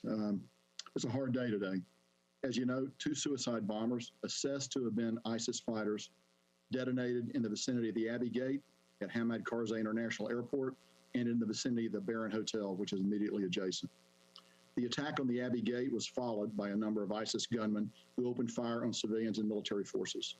At this time, we know that 12 U.S. service members have been killed in the attack, and 15 more service members have been injured. A number of Afghan civilians were also killed and injured in the attack. We are treating some of them aboard HKIA. Many other Afghan civilians have been taken out to hospitals in town. We're still working to calculate the total losses. We just don't know what that is right now. Their loss weighs heavily on us all, and I'll talk a little bit more about that as we go through my prepared remarks. We continue to focus on the protection of our forces and the evacuees as the evacuation continues. Let me be clear, while we're saddened by the loss of life, both U.S. and Afghan, we're continuing to execute the mission. Our mission is to evacuate U.S. citizens, third country nationals, special immigrant visa holders, U.S. Embassy staff, and Afghans at risk. Despite this attack, we are continuing the mission. The evacuation at best speed, and as of today, we have approximately 5,000 evacuees on the ramp at HKIA awaiting airlift. Since August the 14th, we've evacuated more than 104,000 civilians from HKIA, over 66,000 by the United States, and over 37,000 by our allies and partners. And that includes bringing out about 5,000 Americans. As the Secretary of State said yesterday, we believe that there are about 1,000, probably a little more than 1,000 American citizens left in Afghanistan at this point. We're doing everything we can in concert with our Department of State partners to reach out to them and to help them leave, if they want to leave. And remember, not everybody wants to leave. Yesterday, we brought in over 500 American citizens. It would be difficult to overestimate the number of unusual challenges and competing demands that our forces on the ground have faced. The threat to our forces, particularly from ISIS-K, is very real, as we have seen today. I would also like to express the sense of profound pride I have in the creative, determined, and professional way that our forces have overcome those challenges and to deliver the results that we talked about in my opening portion of the remarks, the number of people that we've been able to extract from Afghanistan. It would also be remiss of me not to mention the tremendous contributions of our many coalition partners, and they stood with us on the ground at HKIA, and also the interagency and international partners who supported the evacuation. The many soldiers, sailors, airmen, Marines, and Coast Guardsmen who supported this operation downrange across the Central Command, the European Command, and the Northern Command areas of responsibility. Moreover, this evacuation could simply not have been done without the amazing flexibility of U.S. Transportation Command and the airlift provided by the United States Air Force. No other military in the world has anything like it. I'd also like to thank the host nations that have generously provided access to their facilities for the processing, the care, and the feeding of our evacuees. I also need to acknowledge the temporary suffering that some of our evacuees have had to endure. Please know that we continue to execute our #1 mission, which is to get as many American citizens and other evacuees as possible out of Afghanistan. We also continue to expand the capacity at our intermediate facilities to ensure safe, sanitary, and humane conditions for our evacuees, while continuing to look for ultimate ways to expedite their processing and ultimate transfer to the United States or other destinations. I'd like to close out my remarks today by just taking a moment to describe the heroism that our Marines, soldiers, and sailors are exhibiting as they screen the people who are coming onto the airfield. This is close-up work. The breath of the person you are searching is upon you. While we have Overwatch in place, we still have to touch the clothes of the person that's coming in. I think you all can appreciate the courage and the dedication that is necessary to do this job, and to do it time after time. Please remember that we have screened over 104,000 people. Finally, I'd like to offer my profound condolences to the families of our servicemen and women and Afghan civilians who lost their lives today. We have put more than 5,000 U.S. service members at risk to save as many civilians as we can. It's a noble mission, and today we have seen firsthand how dangerous that mission is. ISIS will not deter us from accomplishing the mission, I can assure you of that. All Americans can and should be proud of the men and women of the armed forces who are facing these dangers head on, with their international partners and all our other friends that are with us. And we appreciate your thoughts and prayers for all our service members who are carrying on this mission today. John, I'm now ready to take questions. Thank you, General. We'll start with Lita. Thank you. General McKenzie, Lita Baldor with AP, thank you for taking the time to do this. Can you give us your assessment of the ISIS threat going forward? What are you seeing on the ground now? Does this cut the evacuation short, do you believe? And are people able to get onto the airport now? And then finally, the president has warned that any attacks against the U.S. would be answered. Will this attack be answered militarily by the U.S.? So a number of questions there. Let me try to take them in order. So first of all, the threat from ISIS is extremely real. We've been talking about this for several days. We saw it actually manifest itself here in the last few hours with an actual attack. We believe it is their desire to continue those attacks, and we expect those attacks to continue. And we're doing everything we can to be prepared for those attacks. That includes reaching out to the Taliban, who are actually providing the outer security cordon around the airfield to make sure they know what we expect them to do to protect us. And we will continue to coordinate with them as they go forward. We are continuing to bring people onto the airfield. We just brought a number of buses aboard the airfield over the last couple of 3 hours. So we continue to process. We'll continue to flow people out. The plan is designed to operate while under stress and under attack, and we will continue to do that.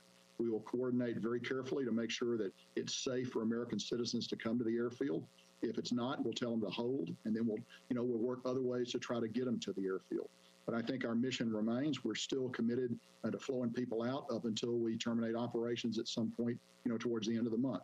But I think we have the ability actually to do all of those things as we go forward. Let me just come back one moment. And you talked about going after ISIS. Yes, if we can find who's associated with this, we will go after them. We've been clear all along that we're going to retain the right to operate against ISIS in Afghanistan. And we are working very hard right now to determine attribution, to determine who is associated with this cowardly attack, and we're prepared to take action against them. 24/7, we are looking for them. David. General David Martin with CBS. 27 casualties is a terrible number. 12 dead. Could you explain the circumstances of these attacks which resulted in such high casualties for the U.S.? Sure, David. So first of all, you will understand that we're still investigating the exact circumstances. But what I can tell you is this. The attack occurred at a gate. And at a gate, we have to check people before they get onto the airfield. We have to ensure they're not carrying a bomb or any other kind of weapon that could ultimately make its way onto an aircraft. So that requires physical screening. You can't do that with standoff. You ultimately have to get very close to that person. So while the airbase itself is surrounded with T-walls, we're well bunkered in. We've done a variety of things to protect ourselves. At these interface points, these gates where people actually come on the airfield, there's no substitute for a young man or woman, a young United States man or woman, standing up there conducting a search of that person before we let them on. Now, the Taliban have conducted searches before they get to that point, and sometimes those searches have been good and sometimes not. I will simply note that before this attack, we had passed 104,000 people through. So this attack is one too many, but we'll evaluate what happened. We'll find ways to always get better. But the key thing is you don't want to let somebody on an airplane carrying a bomb, because that could result in even massive loss of life if an airplane were to be destroyed. So you got to do the searches. We work with our Afghan partners on the ground, the NSU elements, to conduct those searches. But ultimately, Americans have got to be in danger to do these searches. There's really no other way to do it. And again, I cannot tell you how impressed I am with the daily heroism of the men and women that are out there doing this work. Typically soldiers, sailors, and Marines that are doing that work, and they're right up close to thousands of people that are flowing through the airfield. You've all seen the images. And to be able to get up and do it day after day, it's remarkable. And this time, it looks like somebody got close to us. We'll find out why. We'll try to improve our procedures. It is 12 service members dying. Nobody feels that more closely, more directly than me and everyone else in the chain of command, and we recognize that we need to continue to evaluate our procedures as we go forward. At the same time, there's a tension there. We have to continue to let people own the airfield, because that is why we are there. We're not there to defend ourselves. We're there to defend ourselves while we process American citizens first, but also the other categories of people that I've mentioned, get them to a place where we can fly them out into a safer, better future. So just to be clear, this suicide bomber was going through the gate, being searched, checked by U.S. service members when he detonated his vest?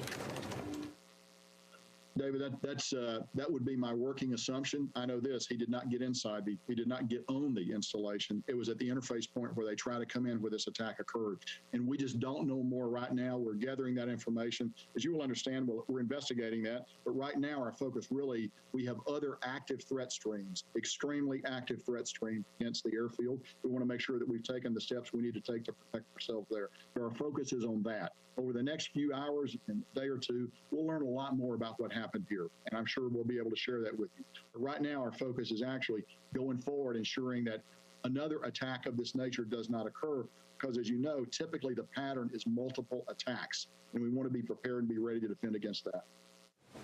Courtney. Hey, General McKenzie, it's Courtney Cuby from NBC News.